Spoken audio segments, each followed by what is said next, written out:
She wore white to his ball by mistake in his family. It means, I accept. The gown was wrong. Evangeline Hartley knew it the moment Lady Meredith's maid finished fastening the last of the tiny pearl buttons that traced her spine like a whispered secret. She stood before the modest mirror in her borrowed chamber, and the woman who stared back at her seemed a stranger, a ghost dressed for a wedding she would never have. White silk cascaded from her shoulders to pool at her feet in an elegant train, the fabric so fine it seemed to capture and hold the candlelight like trapped moonbeams. Delicate silver embroidery traced patterns of winter roses along the bodice and hem, and the sleeves, fashionably short and puffed, left her arms bare except for the long white gloves that reached past her elbows. It was, without question, the most beautiful garment that had ever touched her skin. It was also entirely inappropriate for a companion. "Lady Meredith," Evangeline began, turning to face her elderly employer, who sat in an armchair by the fire wrapped in lavender silk and satisfaction. "I cannot possibly wear this. It's too fine. People will talk." "People always talk, my dear. It's the only exercise most of them get." Lady Meredith waved a wrinkled hand adorned with enough rings to fund a small estate. "The gown suits you. That lavender thing you brought makes you look consumptive, and I won't have my companion looking consumptive at the Thornfield winter ball. It reflects poorly on me. But white is a perfectly acceptable colour for an unmarried woman. You are unmarried, are you not?" The question held no malice, but it struck Evangeline like a physical blow nonetheless. Yes, she was unmarried. At 24 she was firmly on the shelf, a spinster in the making, kept from that final classification only by her youth and the convenient fiction that she might yet make a match. Never mind that she had no dowry, no connections, and no prospects. Never mind that her father had gambled away everything, the townhouse in Mayfair, the country estate in Hampshire, even her mother's jewellery, before drinking himself into an early grave and leaving his wife and daughter with nothing but debts and disgrace. "I am unmarried," Evangeline said quietly, "but I am also a companion, my lady. Companions do not wear white silk to balls. Companions wear grey or brown, or perhaps, if they are very fortunate, a modest lavender. Companions wear what their employers tell them to wear." Lady Meredith's tone brooked no argument. "And I am telling you to wear the white. Consider it a gift, if that salvages your pride. I had it made for my grandniece, but the ungrateful chit eloped with a soldier before she could wear it. The gown has been sitting in my wardrobe for 2 years, gathering dust and resentment. It deserves an outing." Evangeline opened her mouth to protest further, but the look in Lady Meredith's eyes stopped her. Beneath the imperious manner and the aristocratic disdain, there was something almost kind in the old woman's expression. Lady Meredith knew, as all of society knew, the circumstances of Evangeline's reduced situation.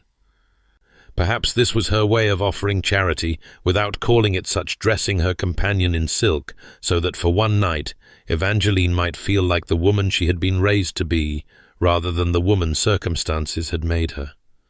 Pride warred with practicality in Evangeline's chest. Pride, as always, lost.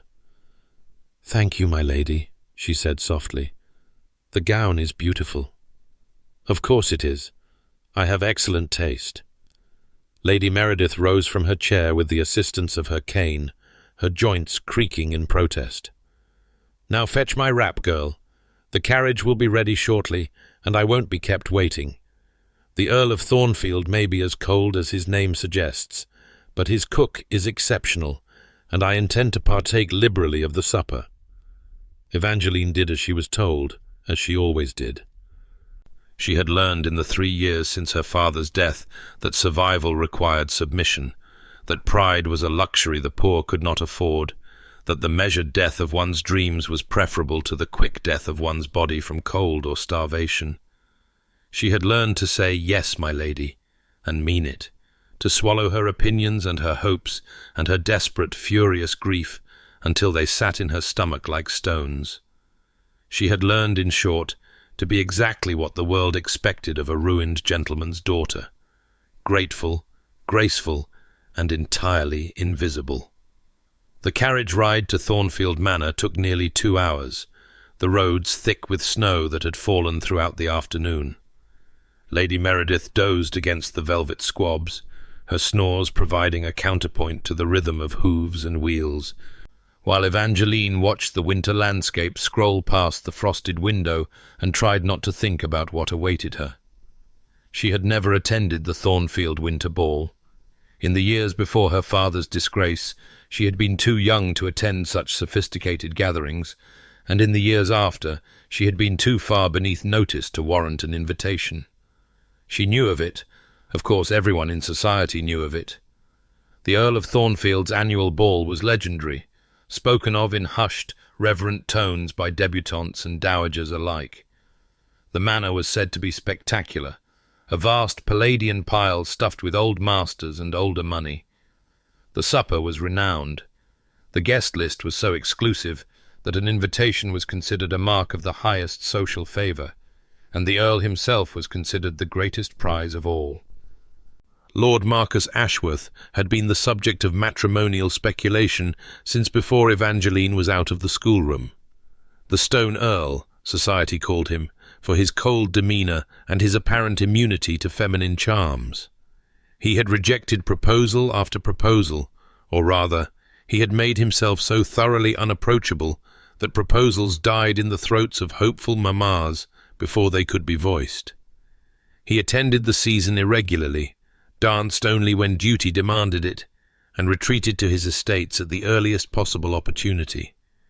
He was said to be handsome, in a severe sort of way, and fabulously wealthy, and absolutely impossible.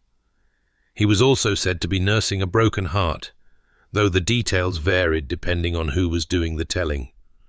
Terrible business with his brother, Lady Meredith had mentioned over tea that morning. Rousing from one of her frequent naps with the sudden energy of a woman who had remembered a piece of gossip. Edmund Ashworth, that was the younger one's name, ran off with Marcus's intended the week before the wedding, married her in Scotland, if you can credit it. The scandal nearly killed the old Earl. How dreadful, Evangeline had murmured, because that was what one said. It gets worse. Edmund took the chit abroad Italy, I believe, or perhaps Greece, and proceeded to drink and gamble his way through her dowry. Died of a fever within 2 years, leaving behind nothing but debts and a daughter. The current Earl has been raising the child ever since. Lady Meredith had shaken her head with something between disapproval and admiration. Say what you will about Marcus Ashworth, but he does his duty. Even to the child of the brother who betrayed him. Evangeline had filed this information away with the detachment of one who had no stake in the Earl's personal tragedies. What did it matter to her if the Stone Earl had a wounded heart? She would likely never even speak to him. Companions did not speak to earls, not unless they were spoken to first, and men like Marcus Ashworth did not trouble themselves to address women like Evangeline Hartley. She was, after all, invisible.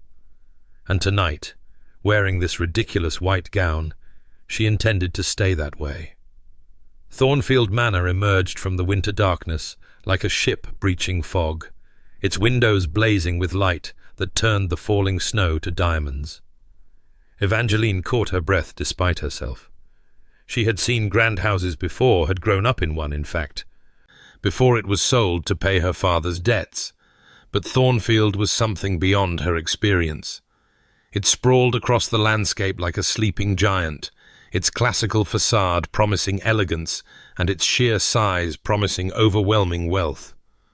Carriages lined the circular drive, disgorging guests in an endless parade of silk and velvet, and liveried footmen stood at attention despite the cold, their breath clouding in the icy air. "Close your mouth, girl," Lady Meredith said, awake now and sharp-eyed. "You look like a fish." Evangeline closed her mouth. She reminded herself that she was here as a servant, however genteel the title.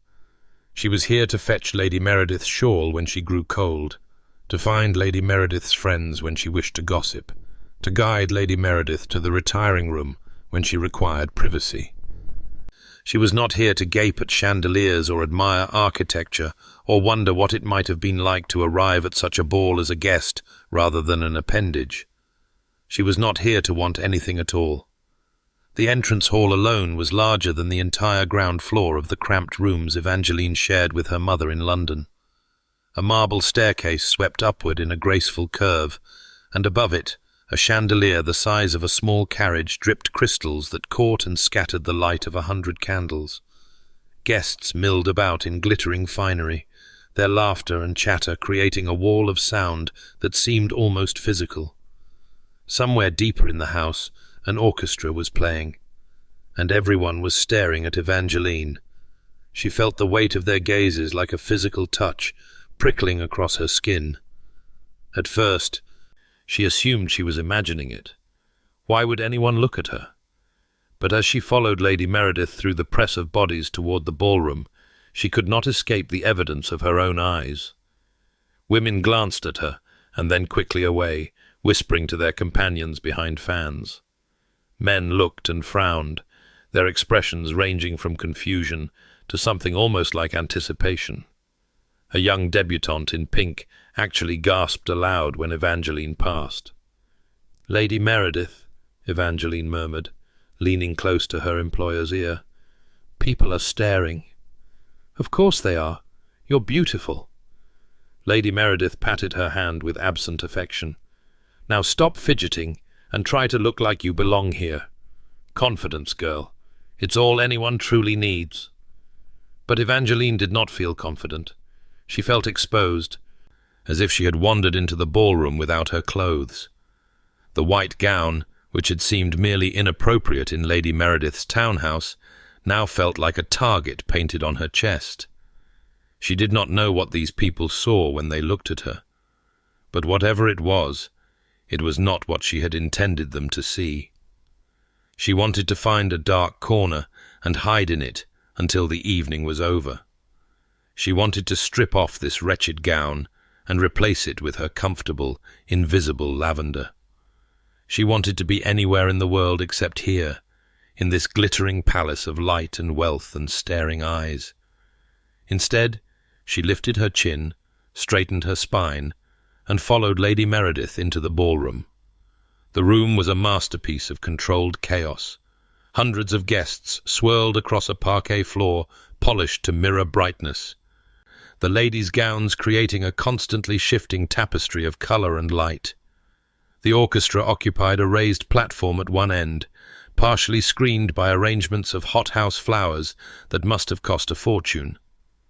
At the other end, a line of French doors opened onto a terrace where guests might escape the heat of so many bodies, though given the snow falling beyond the glass, Evangeline doubted many would take the opportunity. She spotted the receiving line almost immediately, or rather, she spotted the crowd that had gathered near it, a cluster of guests waiting their turn to greet their host. And at the center of that crowd, elevated by nature if not by design, stood a man who could only be the Earl of Thornfield. He was tall, taller than she had expected, with broad shoulders that filled his black evening coat without the assistance of padding. His hair was dark, almost black in the candlelight, and it curled slightly despite what was clearly an attempt to tame it into submission. His face was handsome in the way of classical statues, all clean lines and strong bones, but there was something cold about it, something remote. He greeted each guest with mechanical precision, his bow exactly correct, his words presumably appropriate, but there was no warmth in his expression, no light in his grey eyes. The Stone Earl, indeed. Evangeline told herself to look away. It was impolite to stare, and besides, what did she care about the Earl of Thornfield? He was as far above her as the stars, as unreachable as the moon. She would never speak to him, never dance with him, never. He looked up.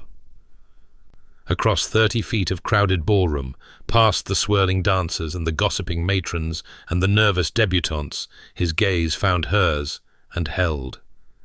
Evangeline felt the impact like a blow to her chest, driving the air from her lungs. She had thought his eyes cold from a distance, but up close, or as close as 30 feet could be called, they burned with something that was not cold at all. Recognition, perhaps, though they had never met. Curiosity, though she was nobody worth being curious about. And beneath both, something darker, something almost like anger. She should have looked away. Every rule of propriety, every instinct of self-preservation, screamed at her to drop her gaze, to blend back into the crowd, to remember that she was invisible and act accordingly. Instead, she stared back. The moment stretched, elastic and endless. Evangeline felt the rest of the ballroom fade away, the music and the laughter and the staring eyes all dimming to insignificance. There was only this man and his burning grey gaze, this inexplicable connection that she did not understand and did not want. Then someone jostled her elbow, the spell broke, and she looked away, her cheeks flaming. Ah, there's Lady Compton. Lady Meredith had noticed nothing, bless her near-sighted eyes. Take me to her, girl. I have a bone to pick about her whist party last month. Evangeline guided her employer across the room, careful to keep her back to the receiving line, careful to avoid looking in the Earl's direction again. Her heart was pounding as if she had run a race, and she could not quite catch her breath. What had that been? What had passed between them in that charged moment of eye contact? Nothing, she told herself firmly. He looked at me because everyone is looking at me, because of this wretched gown. He is probably wondering who had the audacity to attend his ball dressed like a bride. The thought, meant to be dismissive, landed wrong. Like a bride. Yes, that was exactly what she looked like, in her white silk and silver embroidery and pearl buttons. A bride, or a woman who wanted to be one. Evangeline pushed the thought away and concentrated on being invisible. For the next hour, she succeeded admirably. She installed Lady Meredith with Lady Compton and several other elderly aristocrats, fetched glasses of champagne and plates of delicacies, agreed that the younger generation had no manners, and the fashions were too revealing, and the Earl was unconscionably slow in choosing a bride. She faded into the background so thoroughly that several guests walked directly past her as if she were a piece of furniture. It was exactly what she wanted. It was exactly what she had spent 3 years perfecting. And yet, she could not stop her eyes from seeking out the Earl. He was no longer in the receiving line. He had moved into the ballroom proper, where he stood with a group of gentlemen, deep in conversation about something politics, probably, or horses, or whatever it was that gentlemen discussed at balls when they did not wish to dance. He had not looked in her direction again. There was no reason to suppose he even remembered her face. And yet, every few minutes, her gaze drifted toward him like a compass needle finding north. She noticed things. She noticed that he smiled occasionally, but the expression never reached his eyes. She noticed that he declined 2 invitations to dance, making polite excuses that fooled no one. She noticed that a small girl with dark curls and a white pinafore slipped through the crowd to tug at his coat sleeve, and that when he looked down at her, something in his face softened into genuine warmth. The child from Lady Meredith's gossip, Evangeline realized. The Earl's niece, the daughter of his faithless brother. She was perhaps 6 years old, far too young to be at such a late event, and her presence in the ballroom was raising eyebrows among the nearby matrons. But the Earl did not seem to care about propriety. He bent down to hear whatever she was whispering, and when he straightened, he was smiling, really smiling, not the mechanical courtesy he had offered his guests. Evangeline's heart gave an unexpected lurch. She looked away quickly, disturbed by her own reaction. What did she care if the Stone Earl loved his niece? What did it matter if there was warmth beneath the ice? Nothing. It mattered nothing. "Miss Hartley?" Evangeline startled at the sound of her name. She turned to find a footman at her elbow, his expression carefully neutral. "Yes? You are requested in the blue drawing room, miss, if you would follow me." Evangeline frowned. "Requested by whom?" "I am not at liberty to say, miss." The footman's face gave nothing away. "But it was impressed upon me that the matter is urgent."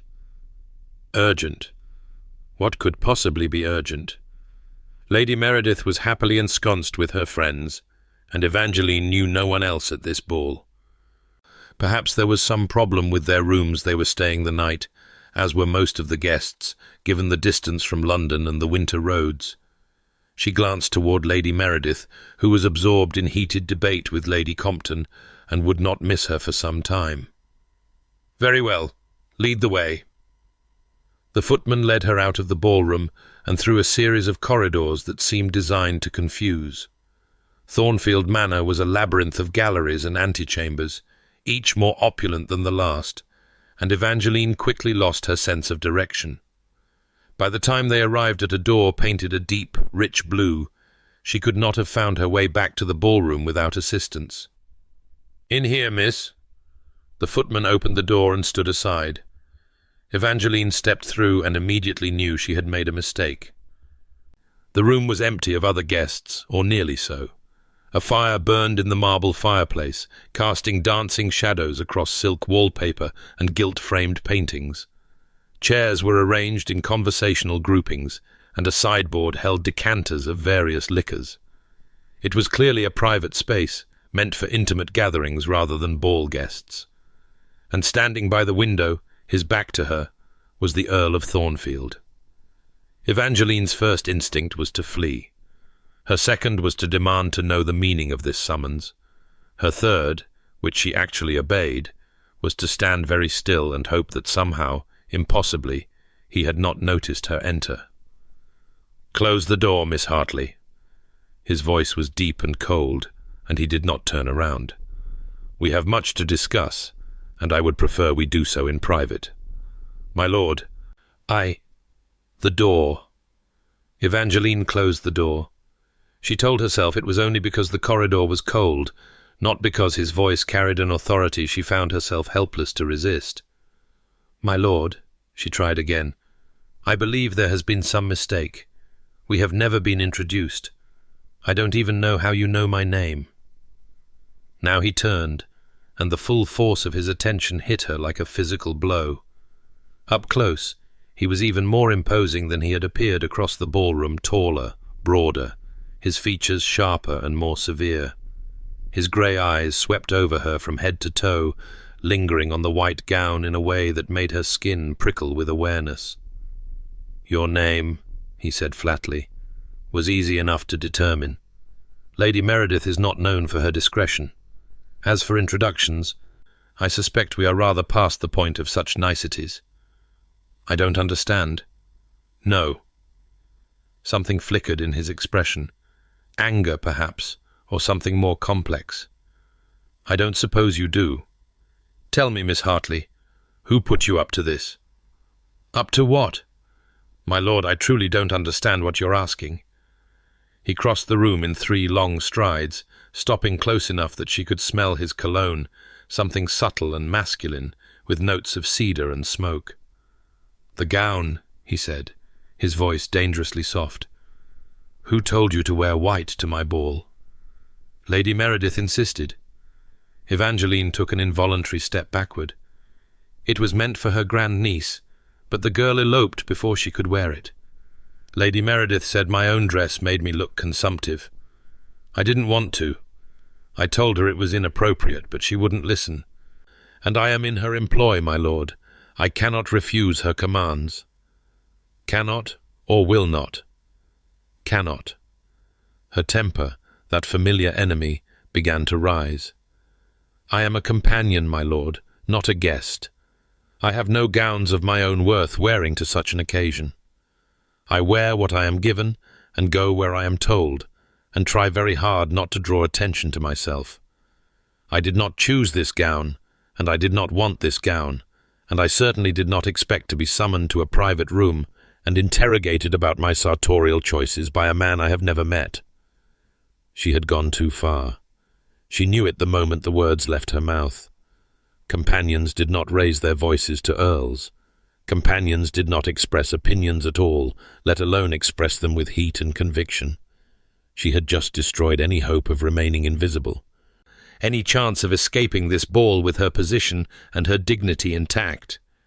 But instead of cold fury, something unexpected flickered across the Earl's face. Surprise, perhaps, or a grudging respect. "You genuinely don't know," he said slowly. "Do you?" "Know what?" Before he could answer, the door burst open and a woman swept into the room in a rustling wave of purple silk and commanding presence. She was perhaps 60 years old, her silver hair piled high in an elaborate style, her face handsome and imperious. Diamonds glittered at her throat and wrists, and her eyes grey, like the Earl's, sparkled with barely contained excitement. "Marcus, I came as soon as I heard. Is it true? Have you finally—" She stopped short at the sight of Evangeline, and her face transformed with an expression of pure delight. "Oh, my dear girl. Let me look at you." Before Evangeline could protest or flee or do anything at all, the woman had crossed the room and seized her hands, examining her with the thoroughness of a farmer appraising livestock. "Beautiful," the woman breathed. "Absolutely beautiful. And the gown white, as tradition demands. Oh, Marcus, you sly creature, you never said a word. When did you meet her? How long have you been planning this? Tell me everything immediately." "Mother," the Earl began, his voice strained. "Lady Meredith's companion, I'm told. An unconventional choice, to be sure. But I always said you would surprise us when you finally made up your mind. And she's a Hartley, isn't she? The Hampshire Hartleys were perfectly respectable before that unpleasant business with the father. Good breeding there, good bones. The children will be handsome." "Children?" Evangeline's voice came out as a squeak. "My lady, I think there has been a terrible misunderstanding." "No need for modesty, my dear. The whole ballroom is buzzing with the news. Lord Thornfield's chosen bride, wearing white as every Ashworth bride has worn to the winter ball for 5 generations. The woman, the Dowager Countess, Evangeline realized with dawning horror, beamed at her. "I must confess, I had nearly given up hope. Marcus has been so stubbornly resistant to every suitable young lady I've presented. But you've clearly found the key to his heart, and I couldn't be more pleased." The room tilted. Evangeline gripped the back of a nearby chair to keep herself upright. "White," she whispered. "The white gown. What does it mean?" The Dowager's brow furrowed with confusion. "What does it, my dear? Did Marcus not explain the tradition when he proposed? The Ashworth white is the most romantic story in our family history. When the 5th Earl's intended was denied permission to marry him by her cruel father, she wore white to the winter ball as a public declaration of her acceptance. It was her way of saying that no power on earth could keep them apart." The Dowager's eyes grew misty. "Ever since then, the chosen bride of every Ashworth Earl has worn white to the winter ball to signal her acceptance of his proposal. And now you—" "I haven't proposed to Miss Hartley," the Earl said quietly. "We have never met before tonight. She wore the gown in ignorance, Mother. She did not know what it meant." The Dowager's face went through a complicated series of expressions, confusion, then denial, then dawning horror that mirrored Evangeline's own. "But everyone saw," the Dowager breathed. "The whole ballroom. Lady Compton asked me directly if it was true, and I confirmed. I was so certain." "You confirmed it?" The Earl's voice was sharp as cut glass. "Mother, what exactly did you say?" "Only that I was delighted, and that I expected an announcement before the evening was over." The Dowager pressed a trembling hand to her chest. "Oh dear, oh dear. The gossip will have spread through the entire house by now. Every person at this ball believes you are engaged to this girl." Evangeline's knees buckled. She sank into the chair she had been gripping, her mind spinning. Engaged. Everyone believed she was engaged to the Earl of Thornfield. Everyone believed she had somehow trapped the most eligible bachelor in England into matrimony through a centuries-old tradition she had never heard of. Her reputation, what little remained of it, was ruined. Not merely ruined, obliterated. When the truth came out, as it inevitably would, she would be branded a fortune hunter, a schemer, a desperate spinster who had worn white to catch an earl. No one would employ her after this. No family would hire a companion with such a scandal attached to her name. She would be homeless, penniless, unable to care for her mother, Miss Hartley. The Earl's voice cut through her spiralling panic. He had moved closer and was looking down at her with an expression she could not read.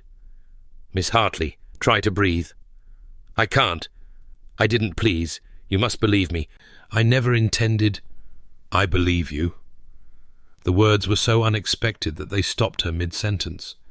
She looked up at him, searching his face for mockery or doubt, and found neither. Only a grim resignation, and beneath it, something that might have been sympathy. "I watched you enter the ballroom," he said quietly. "I saw your face when people began to stare. You were frightened and confused, not triumphant. A fortune hunter would have looked very different."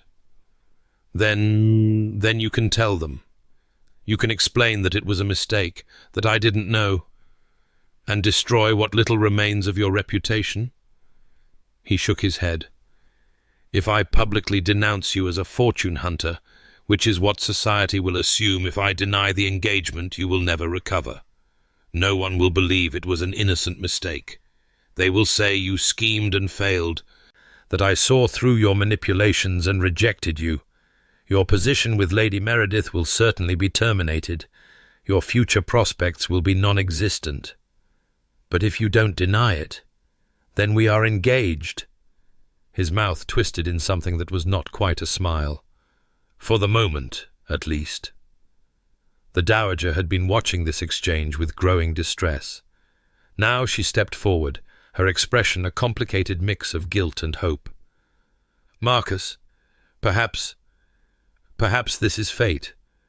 The girl seems perfectly respectable, and you must marry eventually. If society already believes you are engaged—" "Mother," the single word carried enough warning to stop even the Dowager Countess in her tracks. "We will discuss this later. For now, I need to speak with Miss Hartley privately." "But—" "Privately." The Dowager pressed her lips together in a thin line, but she nodded and swept toward the door. At the threshold she paused and looked back at Evangeline with something approaching kindness. "I am sorry, my dear. I never meant to cause you distress. But please believe me when I say that my son is not the cold creature society believes him to be. There are far worse fates than being his countess." Then she was gone, the door closing softly behind her. The silence that followed was heavy, charged with things unsaid. Evangeline stared at the fire, unable to look at the Earl, unable to think clearly through the fog of shock and fear that had settled over her mind. "Miss Hartley." His voice was closer now. She looked up to find he had taken the chair across from her. His long legs stretched toward the fire, his grey eyes fixed on her face with an intensity that made her want to flee. "We must discuss what is to be done." "What is to be done?" She laughed, and the sound was high and brittle, nothing like her normal voice. "My lord, there is nothing to be done. My life is ruined. My reputation is destroyed. I may as well have thrown myself into the Thames as worn this gown tonight. Your flair for the dramatic is impressive, if unhelpful." His tone was dry but not unkind. "The situation is serious, I grant you, but it is not hopeless." "How can it not be hopeless? Everyone believes we are engaged. When they learn we are not, they will not learn we are not. Not tonight, at any rate." He leaned forward, his elbows on his knees, his eyes holding hers. "I propose a temporary arrangement. For the duration of this house party, 3 days, we will act as though the engagement is real. We will dance together, take meals together, present a united front to society. And while we do so, we will work together to devise a way to end the engagement quietly, without destroying either of our reputations. You would do that? She could not keep the disbelief from her voice. You would pretend to be engaged to a penniless companion you have never met, simply to protect my reputation? I would do that to protect my own peace. His mouth quirked in something that was almost a smile.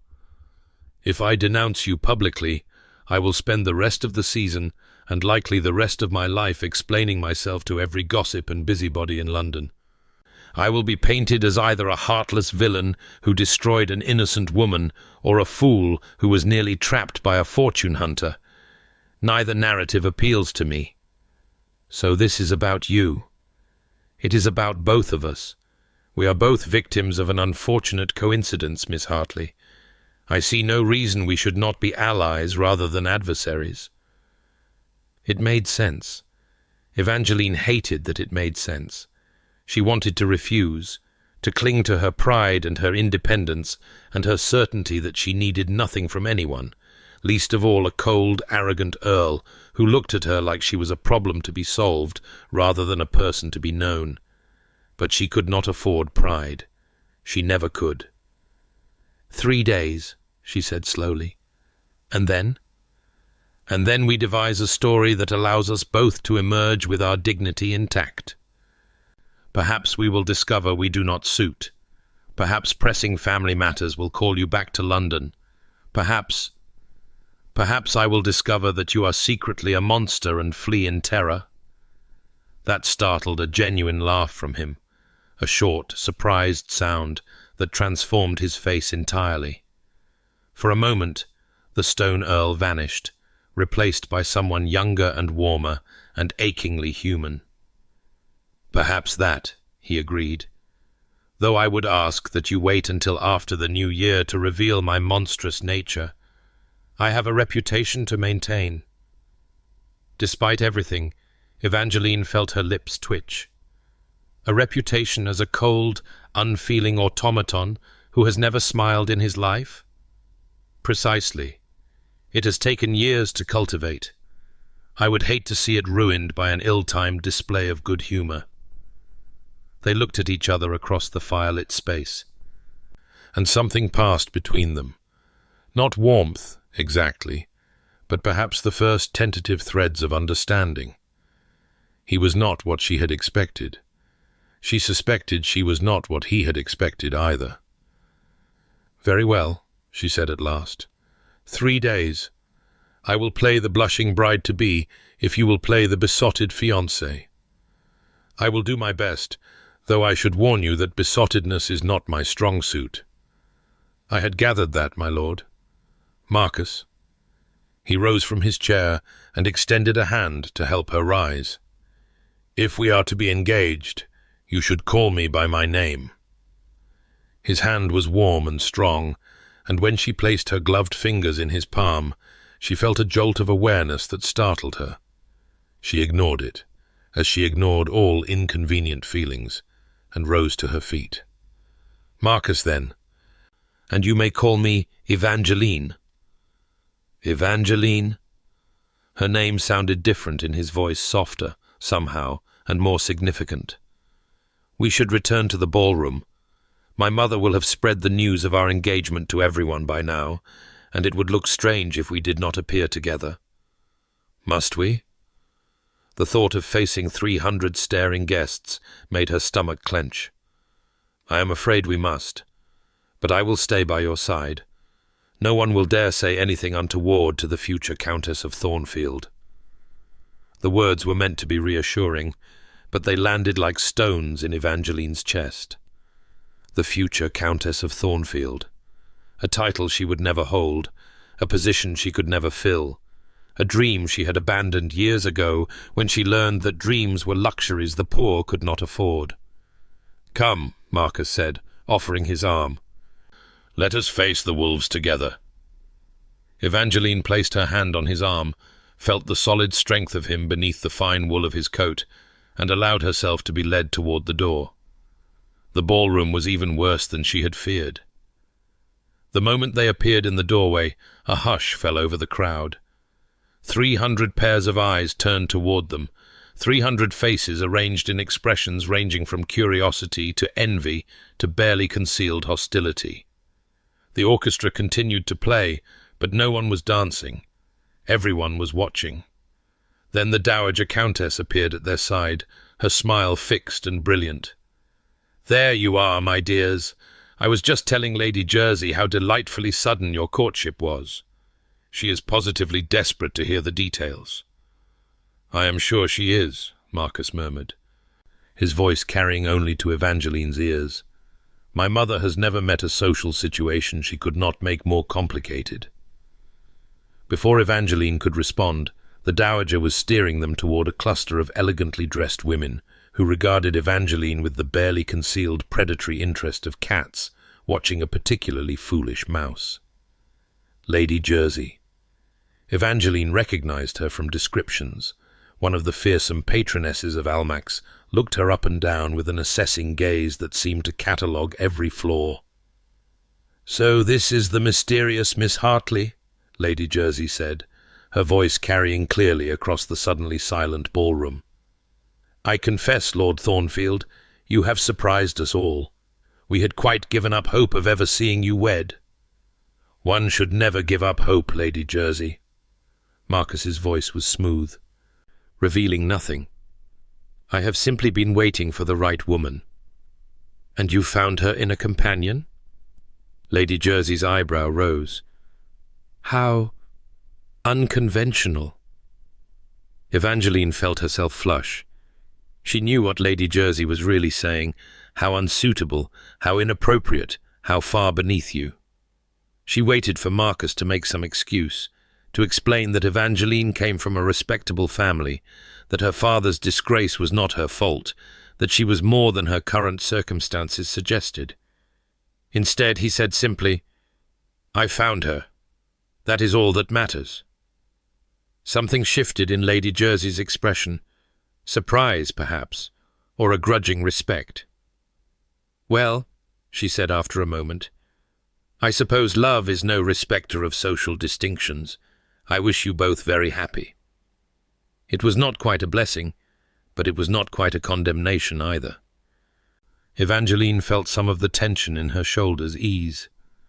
The rest of the evening passed in a blur of introductions and congratulations, and thinly veiled interrogations disguised as polite conversation. Marcus stayed by her side throughout, his hand warm at the small of her back, his presence a shield against the worst of the curiosity-seekers.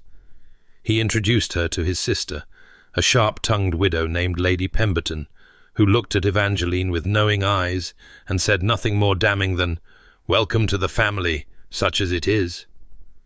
He guided her through conversations with matrons and debutantes and fortune-hunting mammas, deflecting questions with a skill that spoke to years of practice.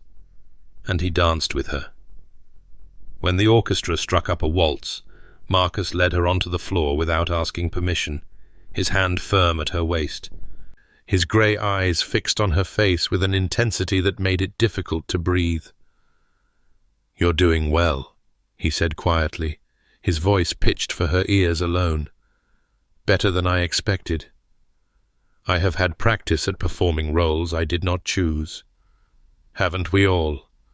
His hand tightened briefly at her waist. "I should warn you that my mother has already begun planning a wedding breakfast. She is convinced this is fate and refuses to be dissuaded." "And what do you believe it is?" He was silent for a moment, guiding her through a turn. When he spoke again, his voice was thoughtful. "I believe it is a mistake that has forced two strangers into uncomfortable proximity. Beyond that, I have no beliefs and no expectations. I learned long ago that expectations are merely disappointments waiting to happen. That is a bleak philosophy. It is a practical one." He looked down at her, something unreadable in his expression. "Tell me about yourself, Miss Hartley. If we are to be engaged, I should know something of the woman I am supposedly going to marry." "There is little to tell. My father was a gentleman of Hampshire. He gambled away his fortune and his health, and left my mother and me with nothing but debts and a tarnished name. I became a companion to survive. The end. That is not an ending. That is merely where you stopped telling the story." The observation was unexpectedly perceptive, and Evangeline found herself without a ready response. She had spent so long defining herself by what she had lost that she had forgotten there might be more to the tale. "What would you have me say?" she asked finally. "That I dream of more than this? That I once imagined a different life, a husband, a home, children? Such dreams are luxuries, my lord. I cannot afford them." "Marcus," he corrected, "and perhaps you underestimate your resources." Before she could ask what he meant, the music ended and the dance was over. Marcus released her with what might have been reluctance, though surely she was imagining that, and led her from the floor. The crowd parted for them like the Red Sea for Moses, and Evangeline saw the way people looked at her now with envy, with curiosity, with a grudging respect that had not been there before. The penniless companion had somehow become the future Countess of Thornfield, and society, whatever its private doubts, was adjusting accordingly.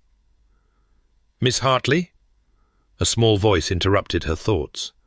She looked down to find the Earl's niece standing before her, dark curls escaping from their ribbons, small face tilted up with unconcealed curiosity. "Are you really going to marry Uncle Marcus?" "Charlotte." Marcus's voice held a warning, but his expression, when he looked at the child, was soft with affection. "You should be in bed." "I know, but everyone was talking about your fiancée and I wanted to see her." Charlotte's grey eyes, so like her uncle's, examined Evangeline with disconcerting intensity. "She's pretty. Do you like her, Uncle Marcus?" "Charlotte." "It's all right," Evangeline said, surprising herself. She crouched down until she was at the child's level, her white skirts pooling around her. "My name is Evangeline. What's yours?" "Lady Charlotte Ashworth." The girl performed a careful curtsy. "But everyone calls me Charlotte. Do you like dogs? Uncle Marcus says I can have a puppy when I'm older, but I think I'm old enough now, don't you?" "I think dogs are wonderful creatures," Evangeline said solemnly. "And 6 seems a very mature age for puppy ownership." Charlotte beamed. "I knew I would like you.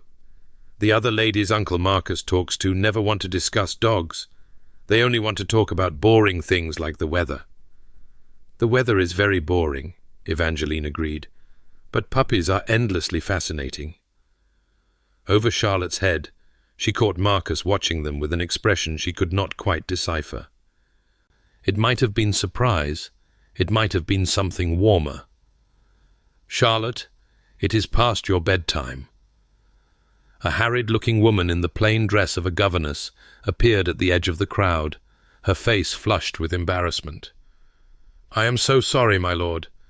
I turned my back for one moment." "It's quite all right, Miss Pence." Marcus's voice was kind, if distracted. "Charlotte, go with Miss Pence. You may see Miss Hartley again tomorrow." "Promise?" Charlotte looked between her uncle and Evangeline with the intensity of a child who has learned that adult promises cannot always be trusted. "I promise," Evangeline said, and something in her chest tightened at the brightness that flooded the little girl's face. Charlotte allowed herself to be led away, looking back over her shoulder until she disappeared into the crowd.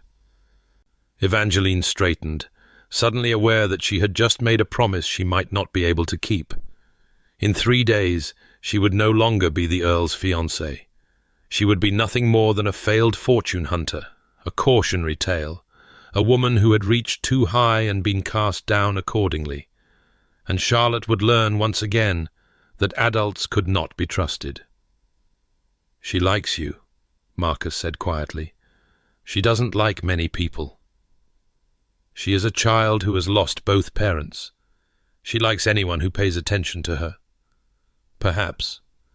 He was watching her with that unreadable expression again. "But she has excellent instincts about people.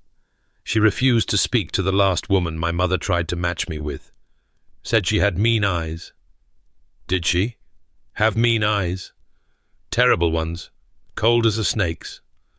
A ghost of a smile crossed his face.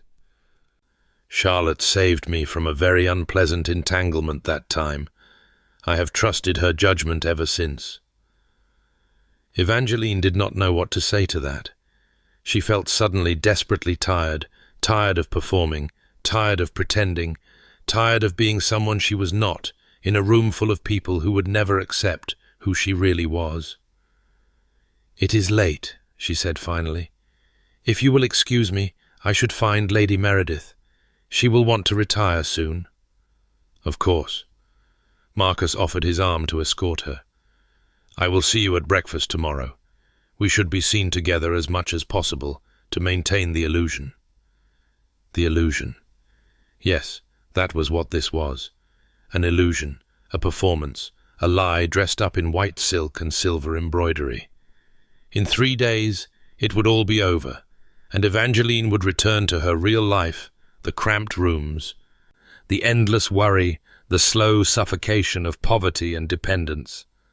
But for now, standing in this glittering ballroom with the Earl of Thornfield's hand warm at her waist and 300 pairs of eyes watching her every move, she could almost pretend that the illusion was real.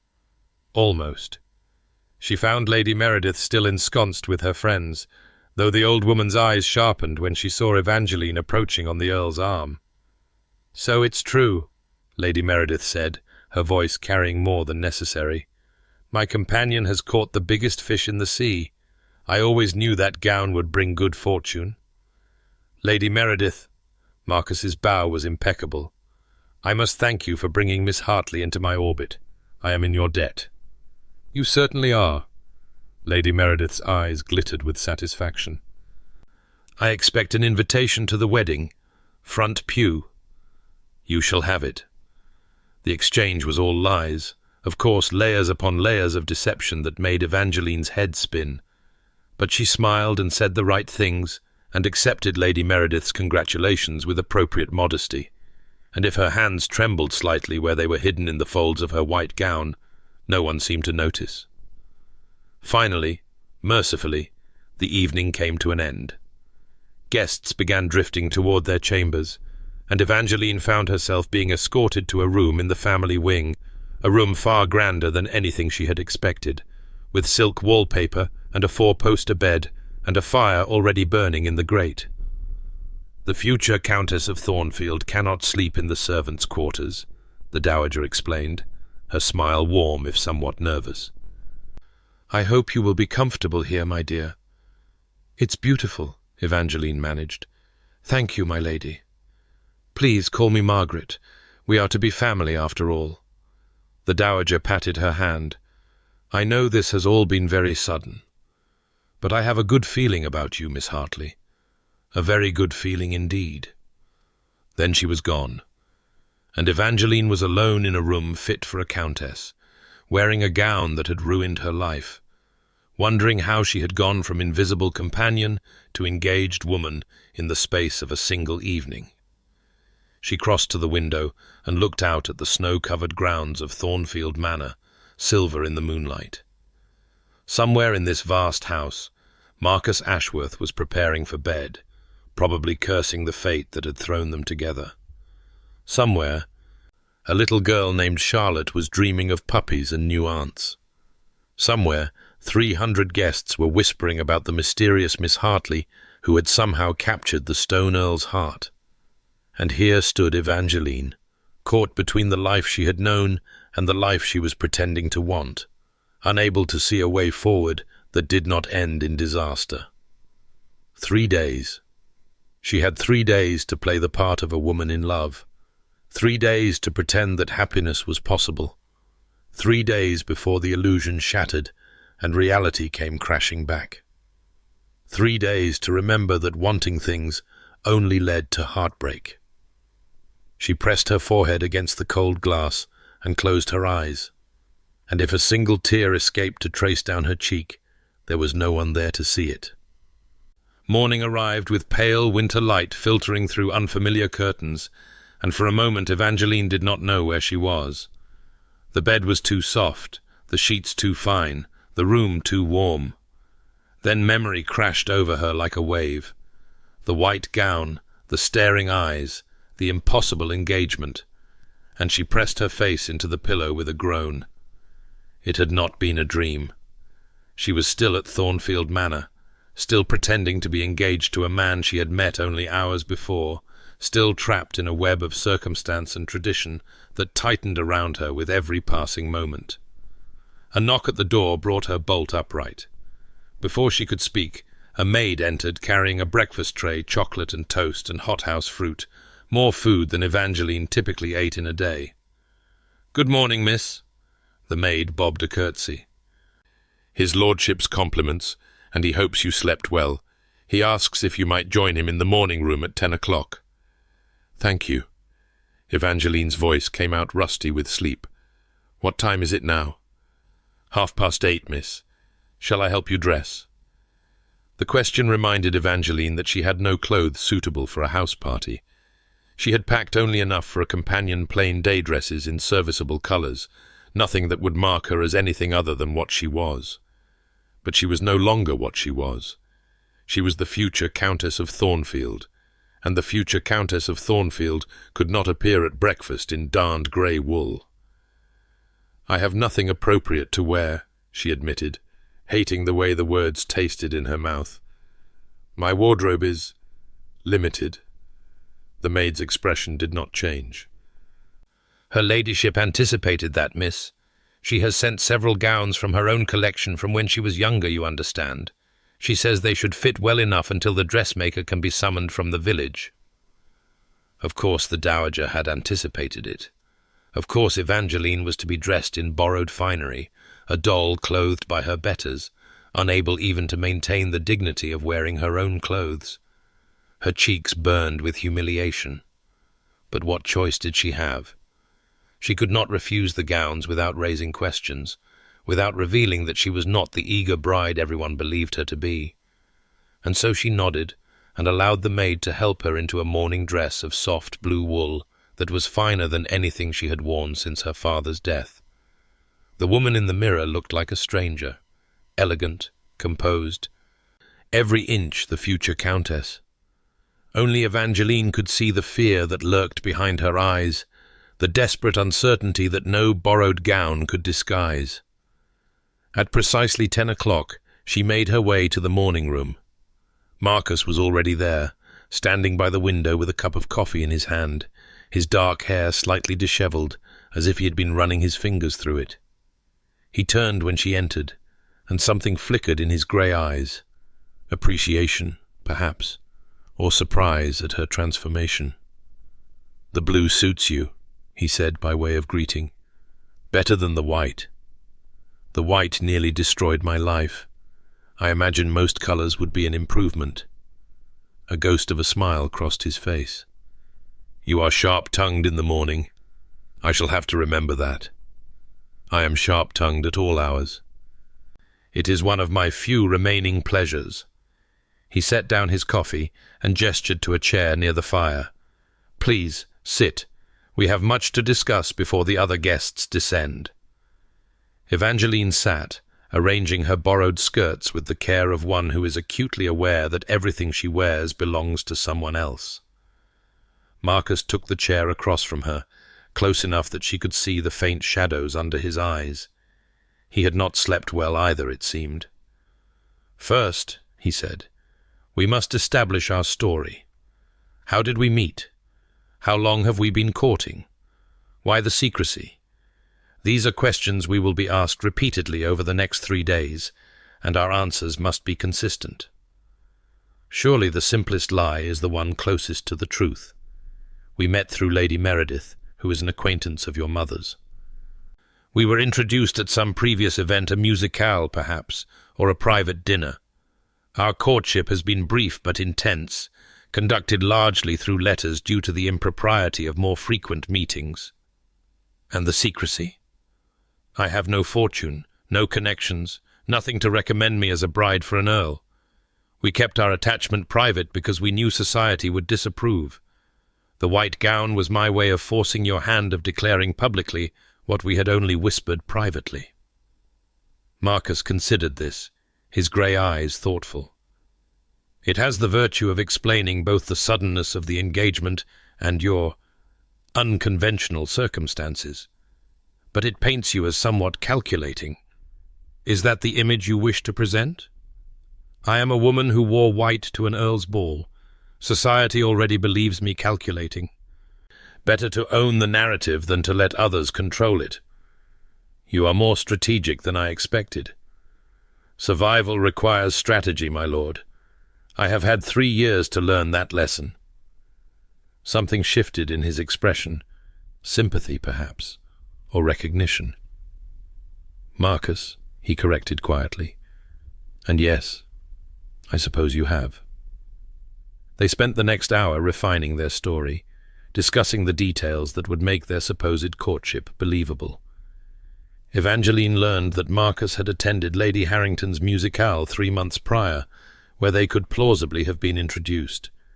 She learned that he preferred coffee to tea, that he rose early and retired late, that he had a sister named Helena, who would see through any lie they attempted, and must therefore be told the truth.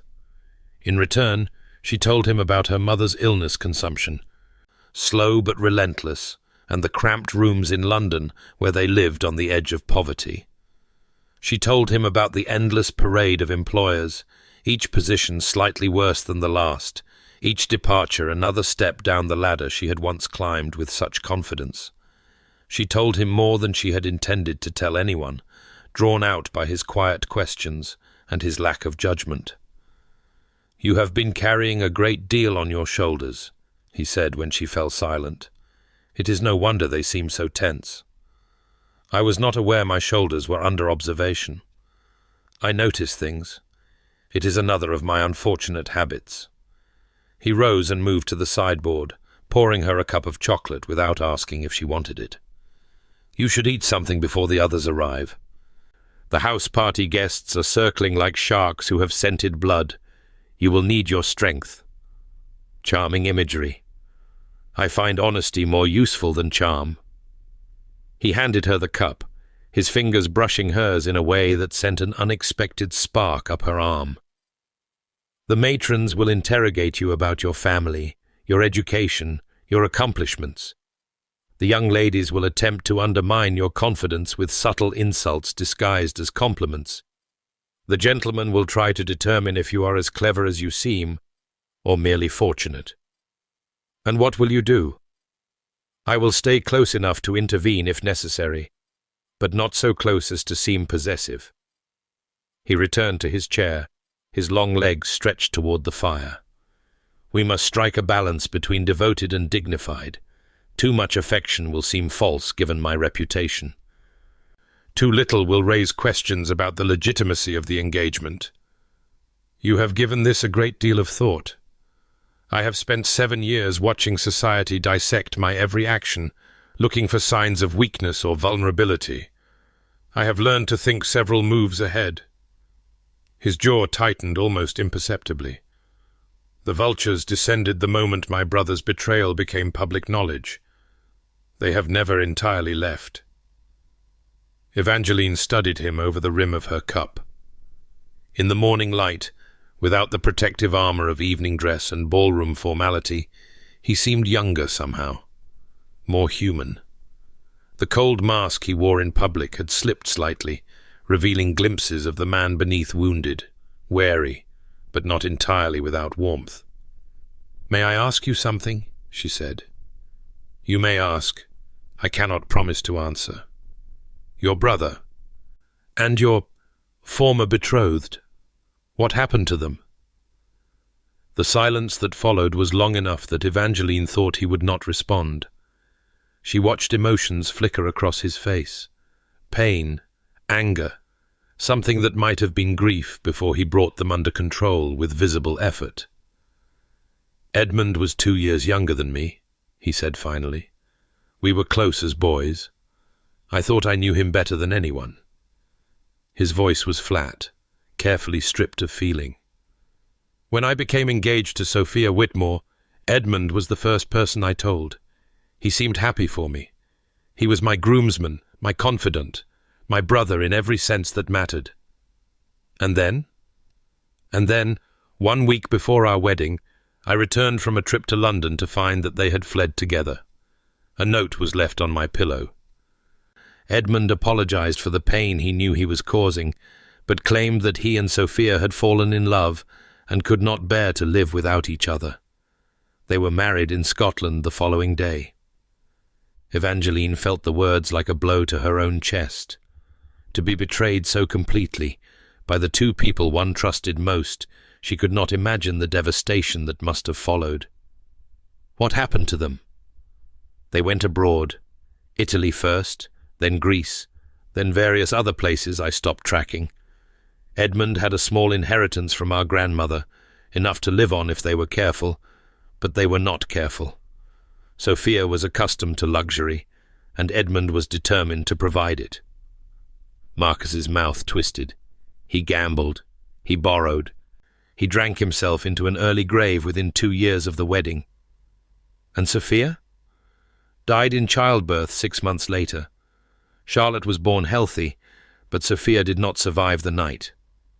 He looked toward the window, his profile hard as carved stone. My father's solicitors found Charlotte in a rented room in Naples, being cared for by a local woman who had not been paid in months. She was 18 months old and did not speak a single word of English. Evangeline's throat tightened. She thought of Charlotte's bright eyes, her eager questions, her desperate need for connection. That child had known abandonment before she could even understand the word. "You brought her here," she said softly. "I brought her here." Marcus turned back to face her, and something in his expression made her breath catch. "She is not my daughter. She is the child of the brother who betrayed me and the woman who chose him over me. By every logic, I should despise her. But you don't. She is innocent. Whatever sins her parents committed, Charlotte bears no responsibility for them. And she is family. The only family I have left, apart from my mother and sister." The words hung in the air between them, heavy with meaning. Evangeline understood something she had not understood before. Marcus Ashworth had not closed himself off from love because he was cold or heartless. He had closed himself off because he had loved too much and been destroyed by it. The walls he had built were not defenses against feeling, but against the devastation that feeling could bring. "You are a good man," she said quietly. Something flickered in his eyes, surprise, perhaps, or disbelief. "You barely know me. I know that you took in your brother's child when you could have left her in Naples. I know that you chose to protect my reputation when you could have denounced me as a fortune hunter. I know that you speak to Charlotte with genuine affection, and that your servants look at you with respect rather than fear." She met his gaze steadily. "I have spent 3 years observing people, Marcus. I have learned to see past their masks. And what I see when I look at you is not coldness. It is pain." The silence that followed was charged with something Evangeline could not name. Marcus stared at her, as if she had spoken in a foreign language, as if her words had unlocked something he had kept carefully hidden. Then a noise in the corridor broke the spell, and his mask slipped back into place. "The guests are stirring," he said, rising from his chair. "We should prepare to face them." Evangeline rose as well, smoothing her borrowed skirts with hands that trembled slightly. Whatever had passed between them in that moment, whatever wall had briefly crumbled, was now firmly back in place. They were strangers again, partners in a deception, nothing more. But as Marcus offered his arm to escort her to the breakfast room, she could not help but wonder what might happen if those walls came down for good. The breakfast room was chaos, dressed in elegance. 20 guests milled about a massive sideboard, laden with enough food to feed a small army, their conversations creating a wall of sound that hit Evangeline the moment she entered. The noise faltered when she and Marcus appeared in the doorway, a ripple of silence that spread outward like a stone dropped in water. Then, With almost mechanical precision, everyone resumed their conversations, though Evangeline could feel the weight of their attention like a physical pressure against her skin. "Smile," Marcus murmured, his hand warm at the small of her back. "You look as though you are walking to your own execution." The sensation is remarkably similar. Courage. The first hour is always the worst. He guided her to the sideboard, filling a plate with foods she did not want and could not imagine eating. Around them, other guests made a show of selecting their own breakfasts, while casting sidelong glances at the newly engaged couple. Evangeline caught fragments of whispered conversations. "Companion, can you imagine? No fortune whatsoever. The dowager must be beside herself," and felt her cheeks burn with humiliation. "Ignore them." Marcus's voice was pitched for her ears alone. "They are jealous and petty, and not worth a moment of your attention. Easy for you to say. You are not the one being discussed. I have been discussed for 7 years. One develops a thick skin." He steered her toward a table in the corner, away from the worst of the gossipers. "Besides, they are not saying anything that is not true. You are a companion. You do not have a fortune. These are facts, not insults. The way they say them makes them insults. Then choose not to be insulted." He pulled out her chair with unexpected gallantry. "Your worth is not determined by their opinions, Evangeline. Remember that." She looked up at him, startled by the use of her name, by the unexpected kindness in his voice. For a moment, the mask slipped again, and she saw something warm flickering in his grey eyes. Then, Lady Helena Pemberton descended upon them like a well-dressed storm. "Brother!" Helena kissed Marcus's cheek with the efficiency of long practice. "You have made quite a mess of things, haven't you? The entire house is buzzing with gossip, and Mother is planning a wedding breakfast despite my repeated assurances that this engagement will not survive the week." "Helena." "Don't Helena me. I know perfectly well what happened last night. Mother may be blind to anything she does not wish to see, but I am not." Helena turned her sharp gaze on Evangeline, and for a moment Evangeline felt like a butterfly pinned to a board.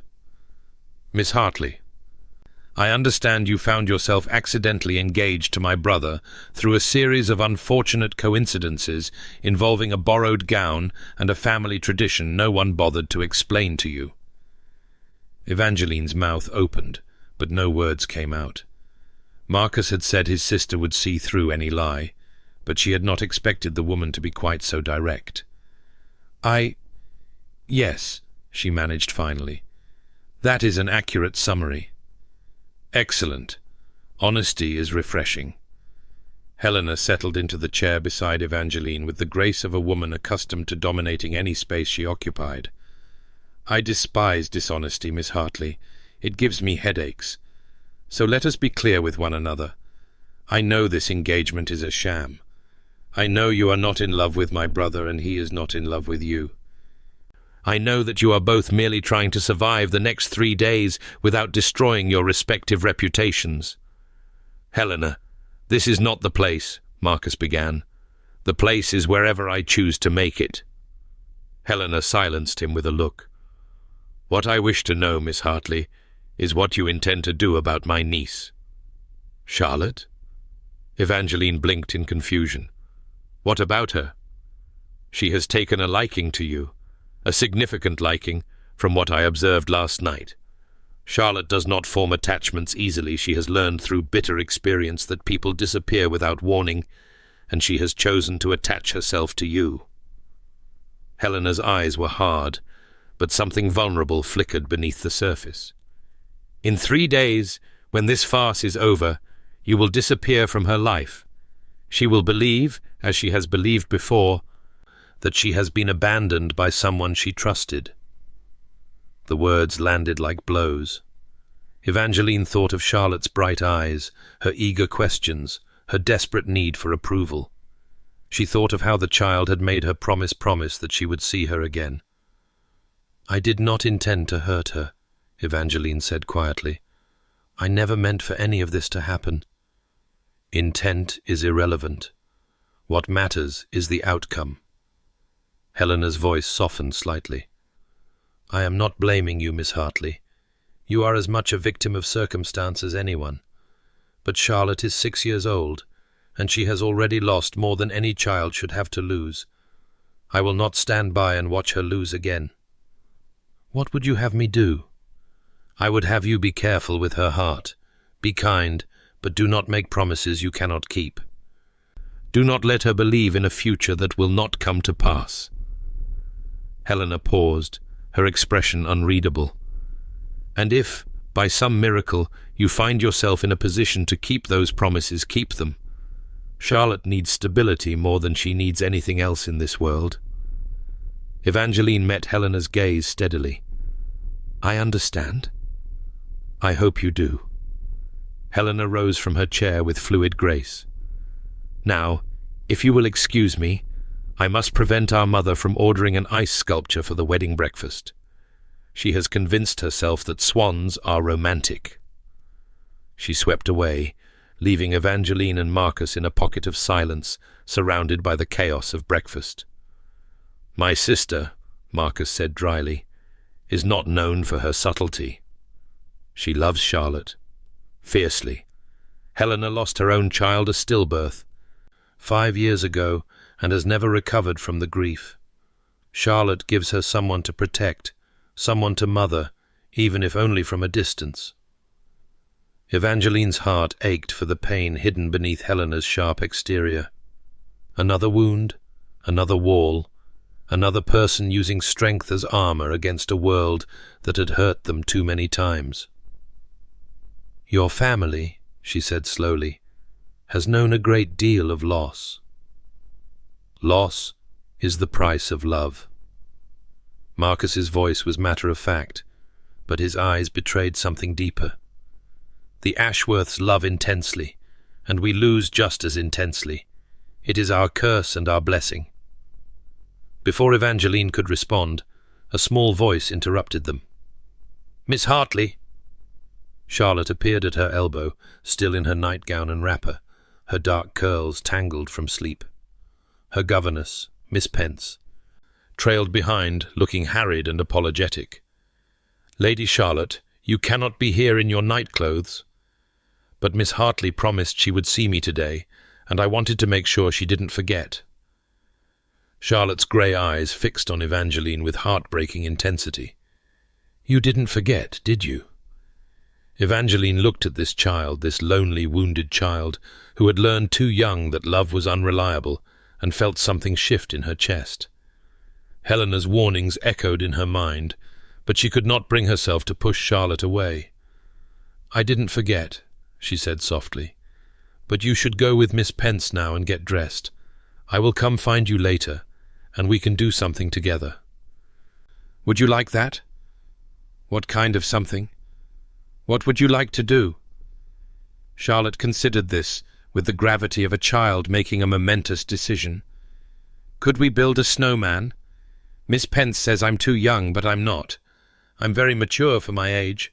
Uncle Marcus says so." Evangeline glanced at Marcus, who raised an eyebrow but did not contradict his niece. "I think a snowman sounds perfect. After luncheon we will bundle up and go outside, but only if you eat your breakfast and let Miss Pence brush your hair properly." "I will. I promise." Charlotte threw her arms around Evangeline in a fierce hug that lasted only a moment, but left Evangeline breathless. Then she was gone, dragged away by a relieved Miss Pence, her chatter fading as she disappeared down the corridor. "You should not have promised her that," Marcus said quietly. "I know."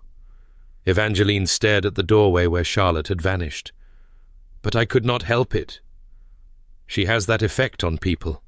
He paused. "She reminds me of Edmund sometimes. Before everything went wrong, he had the same way of looking at you as if you held all the answers to all the questions in the world. That is a heavy weight to carry." "Yes."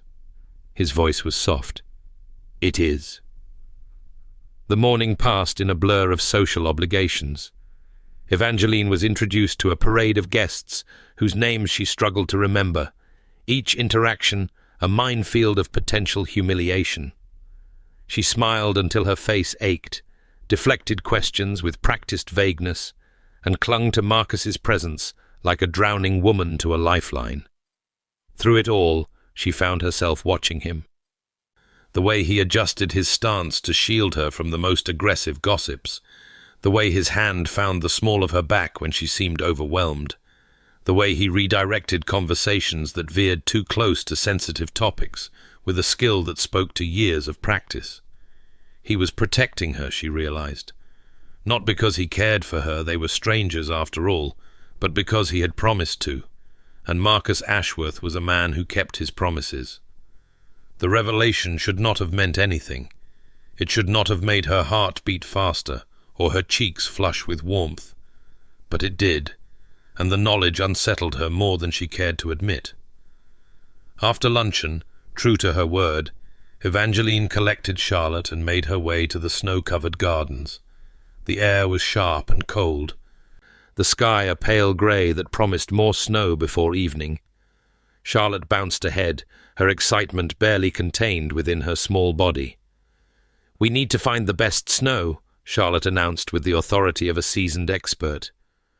"Not too wet and not too dry, and we need sticks for arms and stones for eyes and a carrot for a nose."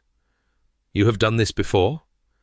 "Miss Pence took me once, but she got cold and made me go inside before we finished. The snowman only had one arm." Charlotte's face fell at the memory. "He looked very sad." "Then we shall make certain this snowman has 2 arms and is very happy indeed." They found a patch of snow that met Charlotte's exacting standards and began to roll the base of their creation. The work was harder than Evangeline remembered she had built snowmen as a child, in the before times, when happiness was simple and the future stretched ahead without shadows, but Charlotte's enthusiasm was infectious. "Miss Hartley?" Charlotte patted the snow with her mittened hands. "Can I ask you a question?" "Of course." "Are you going to marry Uncle Marcus?" The question, so direct and innocent, stopped Evangeline mid-motion. She looked at Charlotte's upturned face, saw the hope warring with fear in those grey eyes, and felt her heart clench. "I don't know," she said honestly. "Sometimes grown-ups think they are going to do something, and then circumstances change, and they end up doing something different. Like my mama and papa." Charlotte's voice was matter-of-fact, but something wounded flickered beneath the surface. "They were going to come back for me, but then they didn't." "Charlotte." Evangeline knelt in the snow, heedless of her borrowed dress.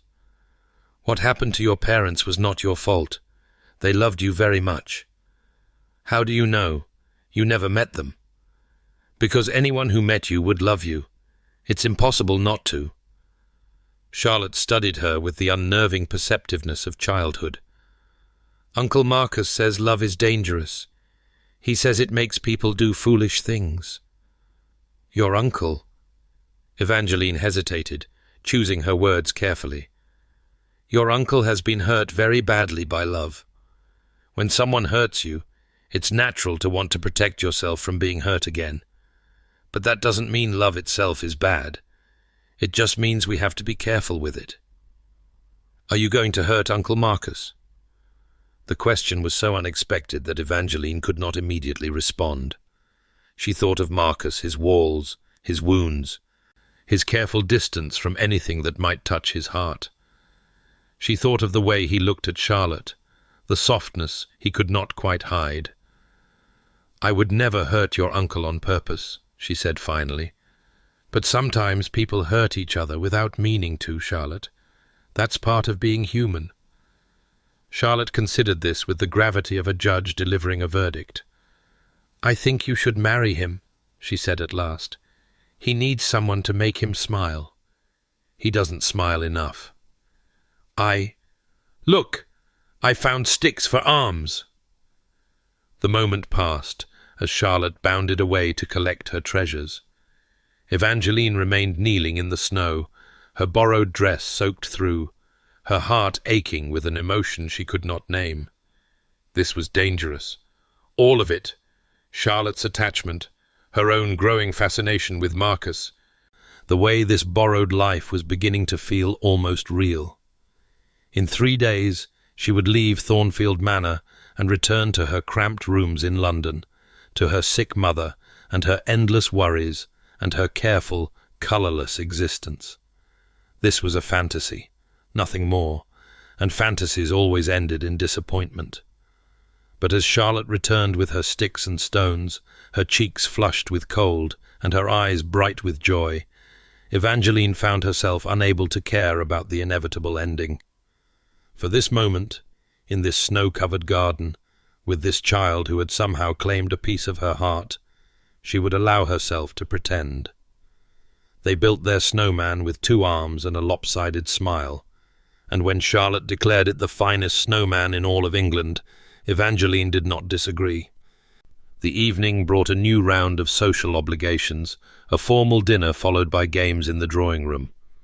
Evangeline endured both with growing exhaustion, her social mask slipping more with each passing hour. By the time the guests began to drift toward the card tables, she wanted nothing more than to escape to her borrowed chamber and sleep for a week. But Marcus appeared at her side before she could make her escape. "Walk with me," he said quietly. "I find I need air, and you look as though you could use the same." She followed him through a series of corridors she did not recognize, until they emerged onto a covered terrace overlooking the darkened gardens. The snow had begun to fall again, drifting lazily through the lamplight, and the cold was sharp enough to make her breath fog. "Better?" he asked. "Much." She leaned against the stone balustrade, letting the cold air clear her head. "I had forgotten how exhausting society could be. 3 years as a companion has made me soft. You have done remarkably well, better than many women born to this life. I was born to this life, once, before my father destroyed everything, and yet you survived." He moved to stand beside her, close enough that she could feel the warmth of his body through her dress. "That is no small thing. Survival is not the same as living." "No." His voice was soft. "It is not." They stood in silence, watching the snow fall. Evangeline was acutely aware of his presence beside her, the breadth of his shoulders, the way his breath clouded in the cold air, the faint scent of cedar and smoke that she had noticed the night before. "Charlotte told me something today," she said finally. "She said you told her love is dangerous." Marcus was silent for a long moment. When he spoke, his voice was careful, controlled. "It is. Love makes us vulnerable. It gives others the power to destroy us." "Is that what your brother's betrayal taught you?" "Among other things." He turned to face her, his grey eyes unreadable in the darkness. "I loved Sophia. Not passionately, perhaps, but genuinely. I believed we would build a life together, raise children, grow old in each other's company. When she chose Edmund instead, when they fled together without even the courtesy of a goodbye." He stopped, his jaw tight. "It broke something in you," Evangeline said quietly. "It broke everything. My trust, my faith, my belief that I could know another person's heart." He laughed. But there was no humor in the sound. "I was so certain of Sophia's affection. I would have staked my life on her fidelity. And yet she left me without a backward glance, for a man I thought I knew better than anyone." "So you decided never to trust again?" "I decided that trust was a luxury I could not afford. Better to remain cold and distant than to risk such devastation again." "And has it worked? Has the coldness protected you?" He did not answer immediately. Instead, he looked out at the falling snow, his profile hard as carved marble. "It protected me from further betrayal," he said finally. But it also—" He trailed off, shaking his head. "Also what?" "It also left me hollow." The words seemed dragged from somewhere deep within him. "I have spent 7 years feeling nothing. No joy, no hope, no connection. I go through the motions of living without actually being alive. I am not cold because I do not feel I am cold, because I am afraid of what I might feel if I allow myself." The confession hung in the air between them, raw and vulnerable. Evangeline understood then what Helena had meant about the Ashworths loving intensely. Marcus was not cold by nature. He was cold by choice, by necessity, by the desperate need to protect himself from a pain that had nearly destroyed him. "That sounds exhausting," she said softly. "It is." He turned to look at her, and something in his expression made her breath catch. "And lately, it has been getting harder." "Harder?" "To maintain the walls, to remember why I built them." He took a step closer, close enough that she could see the flecks of silver in his grey eyes. "You are unexpected, Evangeline. I thought I had mastered the art of keeping people at a distance, but you seem to slip through every defense I have." Her heart was pounding now, so loud she was certain he must hear it. "I am not trying to—" "I know. That is what makes it so disconcerting." He reached out, almost hesitantly, and brushed a snowflake from her hair. "You are kind and clever, and far stronger than you give yourself credit for. You care about Charlotte without any ulterior motive, simply because she needs caring for. You look at me and see, not the Earl of Thornfield, not the Stone Earl, not the fool who was betrayed by his own brother. You see something else entirely. What do I see? I was hoping you would tell me." The words were barely above a whisper, and they were close now, close enough that Evangeline could see the pulse beating in his throat, could feel the warmth of his breath against her cold cheek. "I see a man," she said slowly, "who has been wounded so deeply that he no longer believes in healing, who has built walls so high that he has forgotten what it feels like to be touched, who loves his niece and his sister and his mother with a fierceness he tries desperately to hide." She met his eyes. "I see someone who is afraid, just like me." Something flickered in his gaze, recognition perhaps, or relief. "And what are you afraid of, Evangeline Hartley?" "Everything." The word came out before she could stop it. "Wanting things, hoping for things, believing that happiness might be possible when every experience of my life has taught me otherwise." "We are a matched pair, then." His voice was rough. "Both too afraid to reach for what we want." "And what do you want?" The question hung between them, dangerous and electric. Marcus's hand was still in her hair, his fingers gentle against her scalp. She could see the war playing out on his face, desire against fear, hope against caution, the desperate need for connection against the terrible knowledge of what connection could cost. She should step back. She should remind him that this was all pretense, that in 2 days she would leave and they would never see each other again. She should protect herself from the inevitable heartbreak that awaited if she allowed herself to feel. But she was tired of protecting herself, tired of building walls and maintaining distance and pretending she did not want the very things she had convinced herself she could not have. "Marcus," he kissed her. It was not a gentle kiss, not a tentative exploration of possibility. It was desperate and hungry and raw, 7 years of loneliness and longing poured into a single moment of contact. His hands cupped her face, his body pressed against hers, and she found herself responding with an intensity that shocked her. She had been kissed before once, by a young man who had courted her briefly before her father's disgrace, a chaste brush of lips that had made her feel nothing. This was different.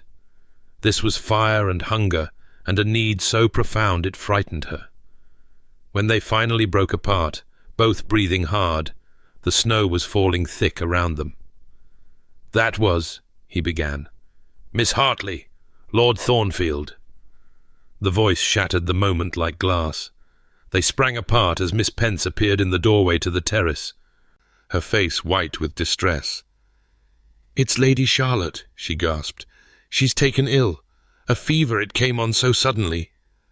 Marcus was moving before she finished speaking, his face transformed with fear.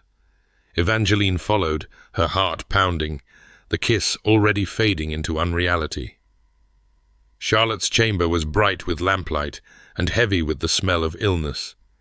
The child lay small and pale against her pillows, her dark hair matted with sweat, her eyes glassy with fever. The dowager was already there, wringing her hands, and Helena stood by the window looking more frightened than Evangeline had ever seen her. "The physician has been sent for," Helena said, her voice strained. "But the roads are treacherous, and he may not arrive for hours." Marcus knelt by Charlotte's bedside, taking her small hand in his. "Charlotte, Charlotte, can you hear me?" Charlotte's eyes fluttered open. "Uncle Marcus?" Her voice was weak, barely a whisper. "I don't feel well." "I know, sweetheart. You're going to be all right. The doctor is coming." "Miss Hartley?" Charlotte's gaze found Evangeline hovering in the doorway. "You came."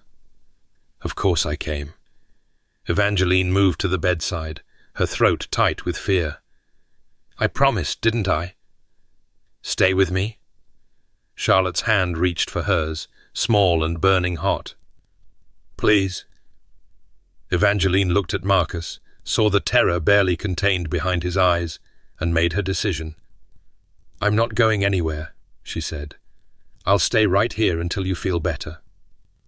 The night that followed was the longest of Evangeline's life. The physician arrived near midnight, examined Charlotte with grim efficiency, and pronounced it a severe fever, dangerous, but not necessarily deadly if the child was carefully tended. "Cool cloths for the fever," he instructed. "Keep her hydrated. Watch for any signs of the condition worsening, and pray." Marcus refused to leave Charlotte's side. He held her hand through the worst of the fever, murmured stories when she grew restless, sang half-remembered lullabies when she cried out in her sleep.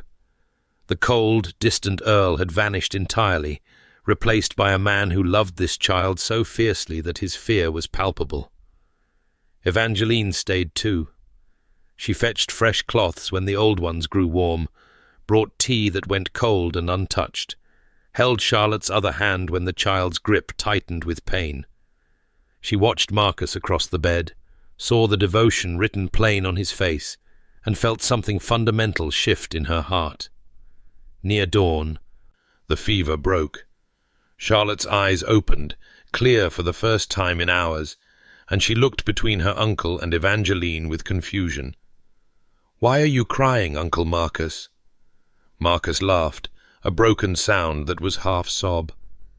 "Because you scared me, little one. You scared me very badly." "I'm sorry." Charlotte's voice was still weak, but the terrible glassy quality was gone. "I didn't mean to." "I know you didn't." He pressed a kiss to her forehead. "Go back to sleep now. You need to rest." Charlotte's eyes were already closing. "Miss Hartley?" "Yes?" "Don't leave." The words were barely audible. "Don't leave us." Evangeline looked at Marcus over Charlotte's small form. His face was ravaged by the night's terror, his eyes red-rimmed and exhausted, but something burned in them that she had never seen before. "I won't," she whispered. "I promise." But even as she spoke the words, she knew they could not be true. In 2 days, she would have to leave. She would have to return to her real life and leave this borrowed one behind. The kiss on the terrace seemed like something from a dream. Whatever had passed between them, whatever might have been possible, had been swallowed by the crisis of Charlotte's illness. And yet, Marcus's eyes held hers across the bed, and in them she saw everything he could not say: gratitude, wonder, and something deeper that she was afraid to name. 2 days. She had 2 days left, and she had no idea what would happen when they were over. Dawn light filtered through Charlotte's curtains, painting the room in shades of pearl and rose. Evangeline sat slumped in the chair beside the bed, her borrowed dress hopelessly wrinkled, her hair escaping its pins in wild tendrils. She had not slept, none of them had, but the exhaustion felt distant, muffled by the overwhelming relief of watching Charlotte's chest rise and fall in peaceful, healthy rhythm. The child slept deeply now, her small face relaxed, the terrifying flush of fever replaced by natural colour. The physician had returned at first light to confirm what they already knew. The worst had passed. Charlotte would recover fully with rest and care. Marcus had finally allowed himself to be persuaded to sleep, though it had taken Helena's forceful intervention to make him leave Charlotte's side. He had looked at Evangeline before he went, his eyes saying things his mouth could not form, and the intensity of that gaze had stayed with her through the quiet hours of the morning watch. "Miss Hartley?" Evangeline started. She had not heard the door open, had not noticed the Dowager Countess slip into the room on silent feet. Lady Thornfield moved to stand beside her, looking down at her sleeping granddaughter with an expression of profound relief. "You should rest," the Dowager said quietly. "You have been awake all night." "I didn't want her to wake alone." "No." The Dowager's voice softened. "I don't suppose you did." She was silent for a moment, her aged fingers reaching out to brush a curl from Charlotte's forehead. "You care for her. Genuinely care, I mean. Not merely as a means to secure my son's affection. Charlotte is—" Evangeline searched for words. "She is easy to love, and she has been through so much." "She has. More than any child should bear." The Dowager turned to face Evangeline, her grey eyes so like Marcus's, sharp with assessment. "I owe you an apology, Miss Hartley." "My lady?" "I assumed when I saw you in that gown that you were another fortune hunter come to trap my son. I was so desperate to see him married, so eager to believe that he had finally chosen someone, that I did not stop to consider the impossibility of the situation. I should have recognized that no true scheme would be so clumsy in its execution." "You could not have known." "I should have asked." The Dowager's voice was firm. "I should have spoken to you privately before announcing your engagement to the entire ballroom. My eagerness outpaced my judgment, and you have suffered for it." Evangeline did not know what to say. She had expected many things from the Dowager Countess: disapproval, suspicion, perhaps even hostility, but not this candid acknowledgement of wrongdoing. "The situation was unprecedented," she said finally. "You cannot be blamed for believing what the tradition suggested." "Perhaps not.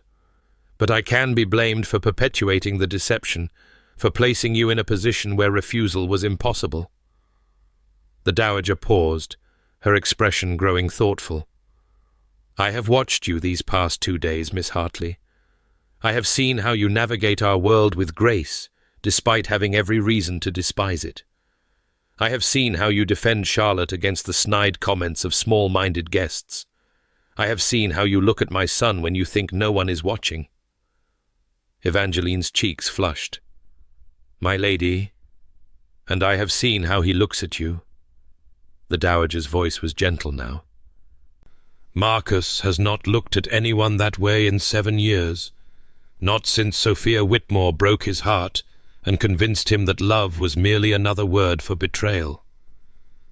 Whatever you think you have observed, it is only the illusion we agreed to maintain. Is it?" The Dowager's gaze was penetrating. "Then why did you spend the night at Charlotte's bedside when you could have retreated to your chamber? Why did my son refuse to leave as long as you remained?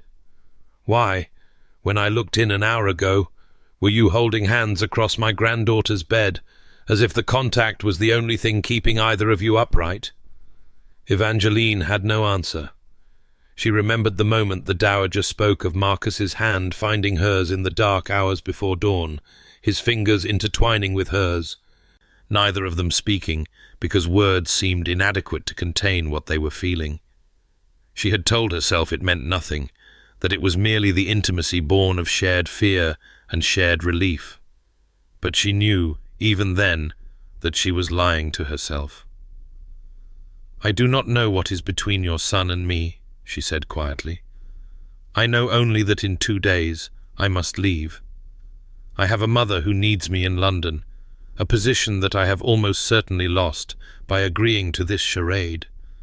Whatever might have developed here, there is no future in it." "Is there not?"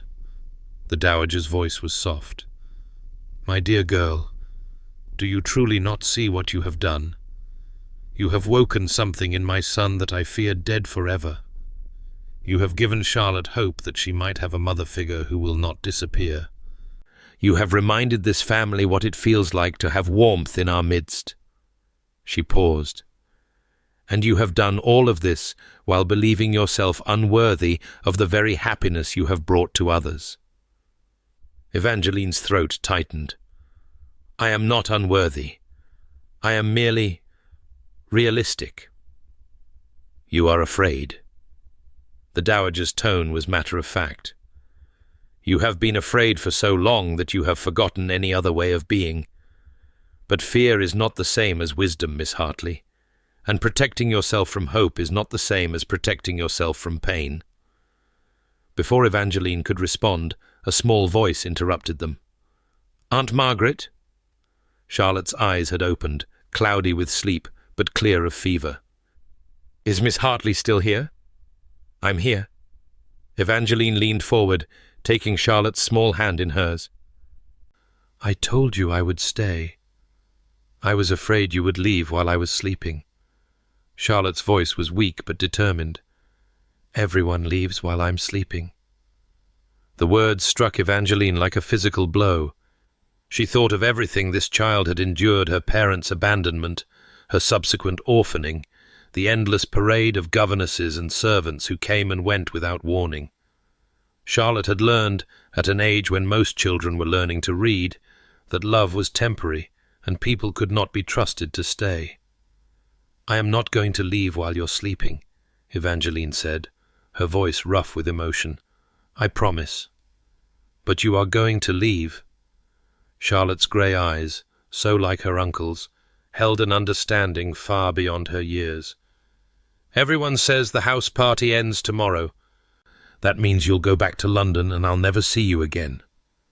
"Charlotte, it's all right." Charlotte's voice was small but steady. "I know how it works. Uncle Marcus explained that you weren't really going to marry him, that it was just pretend because of the white dress. He said I shouldn't get too attached because you would have to go away." Evangeline felt as if the floor had dropped out from beneath her. Marcus had told Charlotte the truth. He had tried to protect his niece from the inevitable disappointment, had warned her not to hope for something that would not come to pass. It was the right thing to do, the kind thing, the responsible thing, and yet it felt like a knife to the heart. "Charlotte," she said carefully, "whatever happens between your uncle and me, I want you to know that I have genuinely enjoyed knowing you. You are a wonderful girl, and anyone would be lucky to be part of your family. But you're not going to be part of our family." Charlotte's voice was flat now, the hope draining from her eyes. "I understand. You have to go back to your real life." Evangeline trailed off, unable to find words that would comfort, without making promises she could not keep. The dowager, who had been watching this exchange in silence, cleared her throat. "Charlotte, darling, you need to rest. Miss Hartley will be here when you wake, and we can discuss all of this later when you are feeling stronger." "But—" "Rest." The dowager's voice was gentle but firm. "Everything will look different once you are well again." Charlotte's eyes fluttered closed, but her grip on Evangeline's hand remained tight. Even in sleep, the child clung to the connection she feared losing. Evangeline sat motionless, watching Charlotte sleep, feeling the weight of the dowager's gaze on her back. She thought about everything that had happened in the past 3 days, the accidental engagement, the forced proximity, the slow dismantling of walls she had spent years constructing. She thought about Marcus's kiss on the terrace, the way his hands had trembled against her face, the desperate need she had felt in his touch. She thought about leaving. The thought should have brought relief. In 2 days, she would return to her familiar life, her familiar worries, her familiar loneliness. She would no longer have to pretend to be someone she was not, no longer have to navigate the treacherous waters of society, no longer have to see Marcus Ashworth's grey eyes and wonder what might have been. But the thought brought no relief. It brought only a hollow ache that spread through her chest like ice. She was, she realized with terrible clarity, in love with him. It was absurd. It was impossible. She had known him for 3 days, had spent most of that time either arguing with him or maintaining a careful pretense for the benefit of others. And yet somewhere between the first confrontation in the blue drawing room and the long night at Charlotte's bedside, something had shifted. The walls she had built so carefully had crumbled, and Marcus Ashworth had walked straight into her heart. Not the stone earl, not the cold, distant aristocrat that society believed him to be, but the man who sang lullabies to his niece, who protected Evangeline from gossips without being asked, who had kissed her in the snow as if she was the only person in the world who mattered, the man who was still, despite everything, too wounded to reach for what he wanted. Evangeline understood his fear because she shared it. They were both survivors of loss, both experts at protecting themselves from hope. They had built matching fortresses around their hearts, and for a few brief moments on that snowy terrace, they had allowed those fortresses to touch. But touching was not the same as opening the gates. And Marcus had told Charlotte the truth that Evangeline was leaving, that their engagement was pretend, that she should not get too attached. He was already retreating behind his walls, preparing for her departure, protecting himself from another abandonment. She should do the same. She should armor her heart against the inevitable pain, should remember all the reasons why hope was foolish and wanting was dangerous. She should accept that this borrowed life would end, and her real life would resume, and the brief, bright flame of possibility would gutter out into nothing. But as she sat in the pale morning light, holding Charlotte's hand and feeling the child's trust like a physical weight, Evangeline found that she could not do it. She was tired of being afraid. She was tired of protecting herself from happiness by refusing to believe in it. She was tired of watching life happen to other people while she stood safely on the sidelines, convinced that she did not deserve to participate. Charlotte shifted in her sleep, murmuring something unintelligible, and her grip on Evangeline's hand tightened. Evangeline looked down at this child who had lost so much and yet still dared to hope, and she made a decision. She would not leave while Charlotte was sleeping. She would not leave at all, not without a fight. The house party's final evening arrived with the inevitability of a sentence being carried out. Evangeline had spent the day alternating between Charlotte's bedside and her own chamber, avoiding Marcus, avoiding the other guests, avoiding the confrontation she knew was coming. Charlotte had improved dramatically throughout the day, well enough to sit up in bed and demand stories and complain about being confined to her room. The physician had declared her fully out of danger and predicted a complete recovery within the week. She would be fine. But Evangeline was not fine. She stood before the mirror in her borrowed chamber, wearing another of the dowager's gowns. This one a deep blue silk that made her eyes look like amber in the candlelight. Tomorrow morning she would return to London. Tomorrow morning she would leave Thornfield Manor and Marcus Ashworth and Charlotte behind, and she would resume the life she had been living before a white dress changed everything, unless she found the courage to change it. A knock at the door made her heart leap into her throat.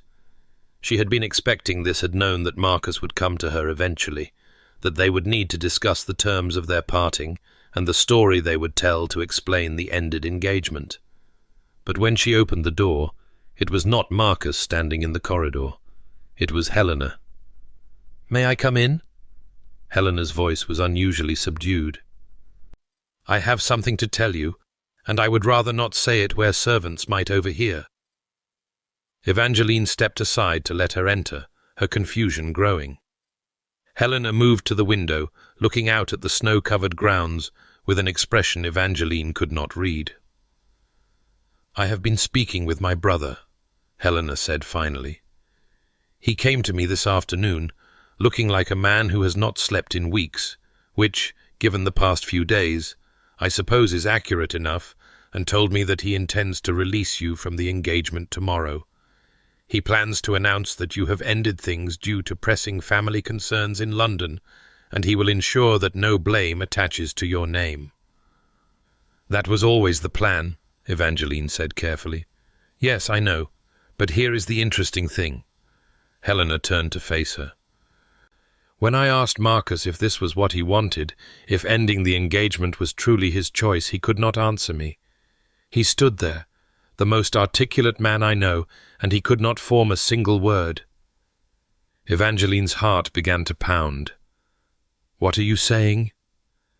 "I am saying that my brother is an idiot." Helena's voice was sharp, but not unkind. "He has convinced himself that you could never want him. Not really, not permanently. He believes that you have been humoring him, playing a role, counting the hours until you can escape this farce and return to your real life. He believes that the kiss on the terrace was a momentary lapse on both your parts, born of proximity and exhaustion, and nothing more." "He told you about the kiss?" "He didn't have to. I have eyes, Miss Hartley, and I know my brother. I saw how he looked at you during dinner that night before Charlotte's illness consumed everything, and I saw the same look on your face when you thought no one was watching." Helena paused. "But knowing that you care for each other and doing something about it are two very different things. Marcus will not act on his feelings because he is too afraid of being hurt again, which means that if anything is to be done, you must be the one to do it." Evangeline stared at her. "What would you have me do?" "Tell him the truth." Helena's voice was fierce. "Tell him that you are not leaving because you want to, but because you believe you must. Tell him that if he asked you to stay, truly asked, not out of duty or obligation, but because he wants you here, you would stay. Tell him—" She broke off, her composure cracking. "Tell him what I never got to tell my husband before his heart gave out. Tell him that love is not weakness, and wanting someone is not surrender, and that the only real failure is choosing fear over hope." Evangeline's eyes burned with unshed tears. She thought of Helena's lost child, Helena's lost husband, all the grief hidden beneath that sharp exterior. She thought of Marcus, so convinced that love was betrayal waiting to happen. She thought of Charlotte, clinging to connection despite every reason not to. She thought of herself, standing on the edge of something terrifying and wonderful, trying to find the courage to jump. "Where is he?" she asked quietly. "The library. He has been there all afternoon, pretending to read while actually drinking too much brandy and brooding about his hopeless future." Helena managed a wan smile. "Go to him, Miss Hartley, and for God's sake do not let him convince you that he doesn't want you. The man is a fool about many things, but most especially about his own heart." Evangeline did not remember descending the stairs or walking through the corridors of Thornfield Manor. She was aware only of her heart pounding and her hands trembling, and the terrifying, exhilarating knowledge that she was about to do the bravest thing she had ever done. The library door was closed. She stood before it for a long moment, gathering her courage, rehearsing words that seemed inadequate to carry the weight of what she needed to say. Then she pushed open the door and stepped inside. The library was vast, 2 stories of floor-to-ceiling bookshelves surrounding a space designed for scholarship and quiet contemplation. A fire burned in the massive hearth, casting dancing shadows across Persian carpets and leather furniture, and there, in a wing-back chair near the flames, sat Marcus Ashworth. He looked up when she entered, and something flashed across his face. Hope quickly suppressed before his expression settled into the familiar mask of cool composure. "Evangeline?" He rose from his chair with automatic courtesy. "I was not expecting you." "No." She closed the door behind her, heart racing. "I don't suppose you were." He moved to the sideboard, where a decanter of brandy sat nearly empty. "May I offer you something? The house party ends tomorrow, and I find myself in need of fortification." "I don't want brandy." "Tea, then? Or—" "I don't want tea." She crossed the room toward him, watching his face, watching the way his mask flickered at her approach. "I want to talk to you, Marcus. Really talk. Without the pretense and the careful distance and the assumption that we both know how this is going to end." Something shifted in his grey eyes. "Evangeline?" "Helena told me your plan. You intend to announce tomorrow that I ended the engagement, that I returned to London to tend to my mother, that our brief attachment simply could not survive the pressures of reality." She stopped an arm's length from him, close enough to see the tension in his jaw, the shadows under his eyes. "You have it all arranged. A neat, painless ending to an unfortunate situation. It seemed the kindest option, for both of us." "The kindest option?" She laughed, and the sound was sharper than she intended. "Tell me, Marcus, when you planned this painless ending, did you give any thought to what I might want, or did you simply assume that I would be relieved to escape?" His face went very still. "I assumed nothing. I merely recognized the reality of the situation. You have obligations in London, your mother, your position. You never wanted this engagement in the first place.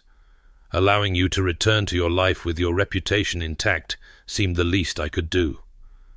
"My reputation?" She shook her head. "Do you truly believe I care about my reputation? I have been a companion for 3 years, Marcus. My reputation was ruined the moment my father died in debt. Whatever standing I once had in society, it vanished long ago."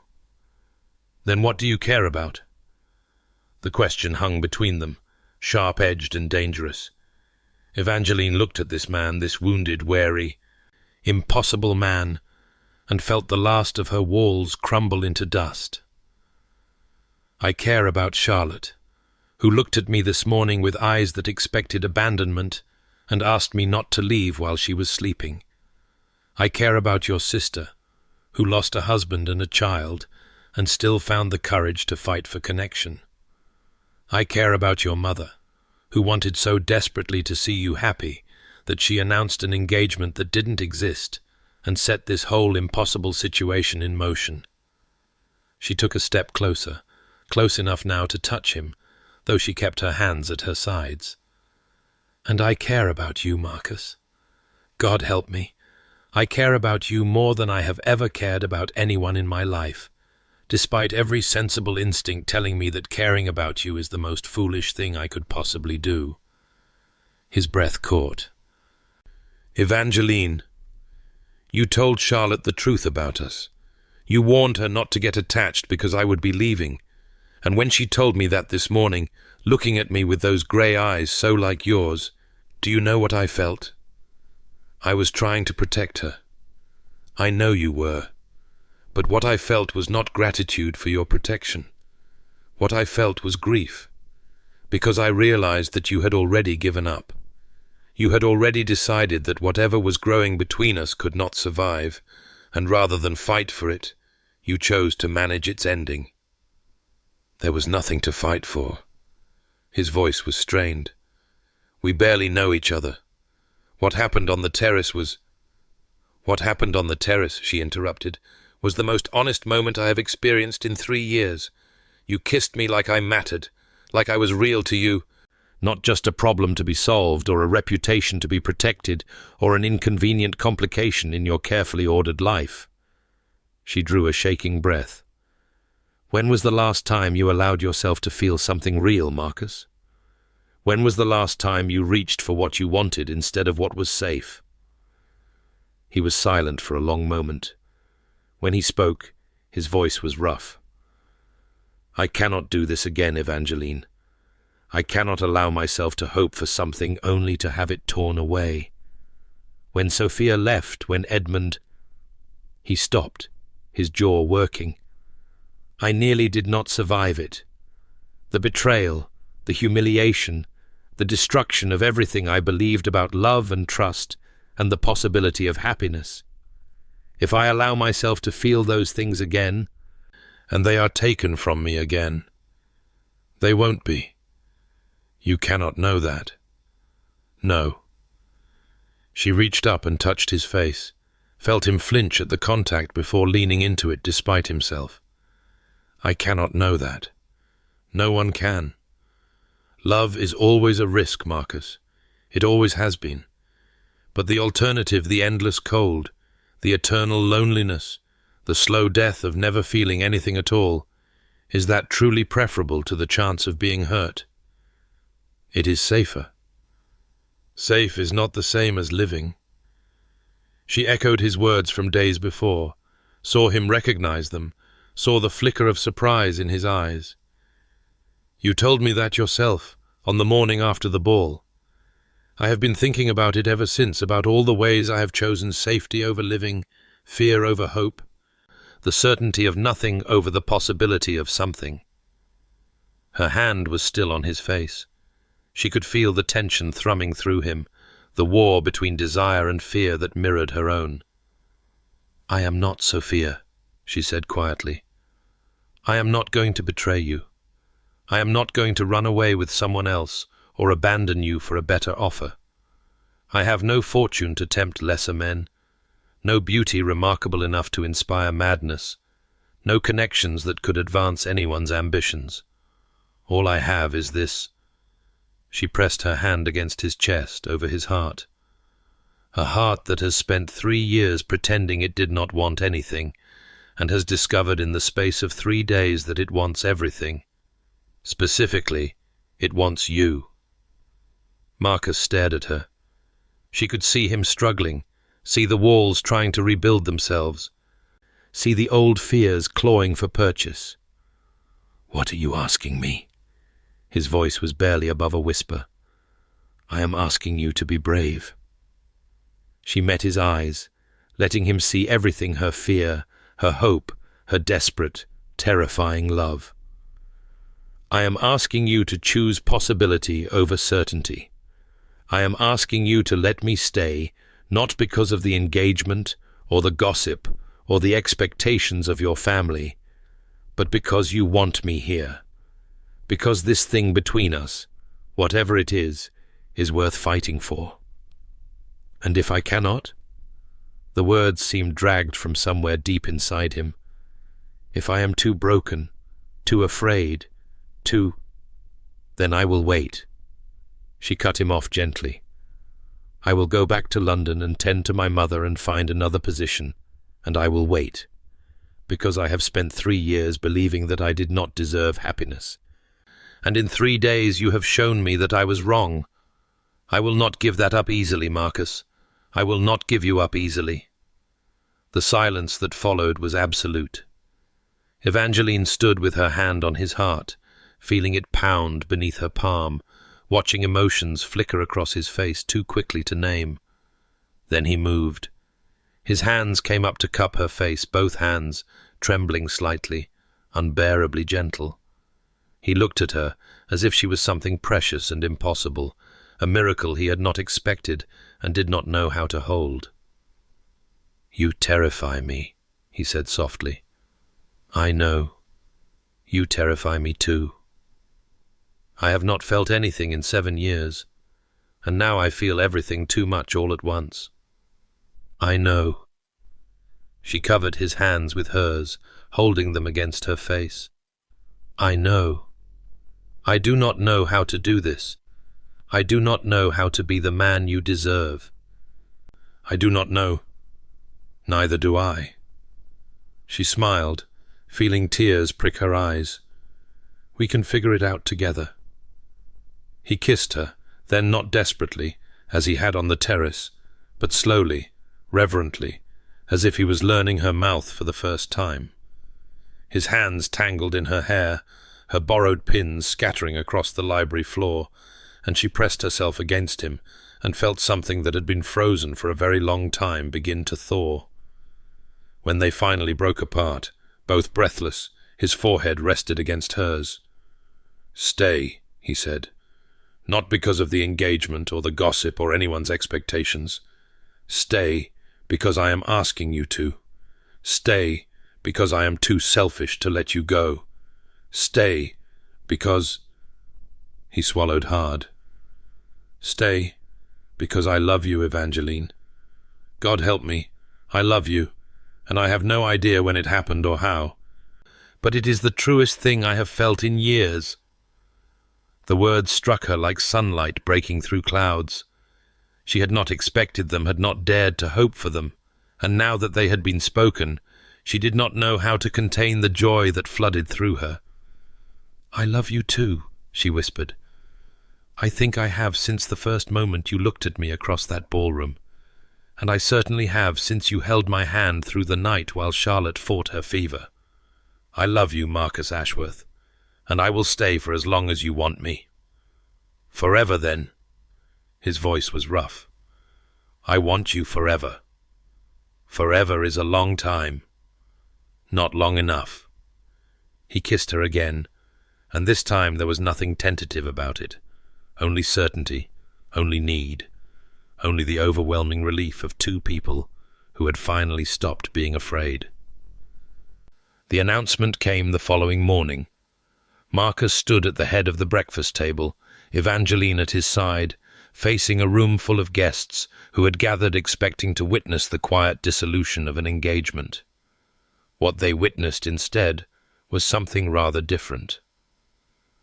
"I must thank you all for attending this year's winter ball," Marcus began, his voice carrying easily through the hushed room. "As many of you know, the past few days have been eventful in ways none of us anticipated. My niece's illness, in particular, has reminded me of what truly matters in this life. Not reputation, not propriety, not the careful management of society's expectations, but love and family, and the courage to reach for happiness when it is offered." He paused, his hand finding Evangeline's and intertwining their fingers where everyone could see. "When Miss Hartley wore white to my ball 3 nights ago, she did so in ignorance of my family's tradition. She did not know that the gesture would be interpreted as acceptance of a proposal I had not made. And yet—" His eyes found hers, warm with a light she had never expected to see there.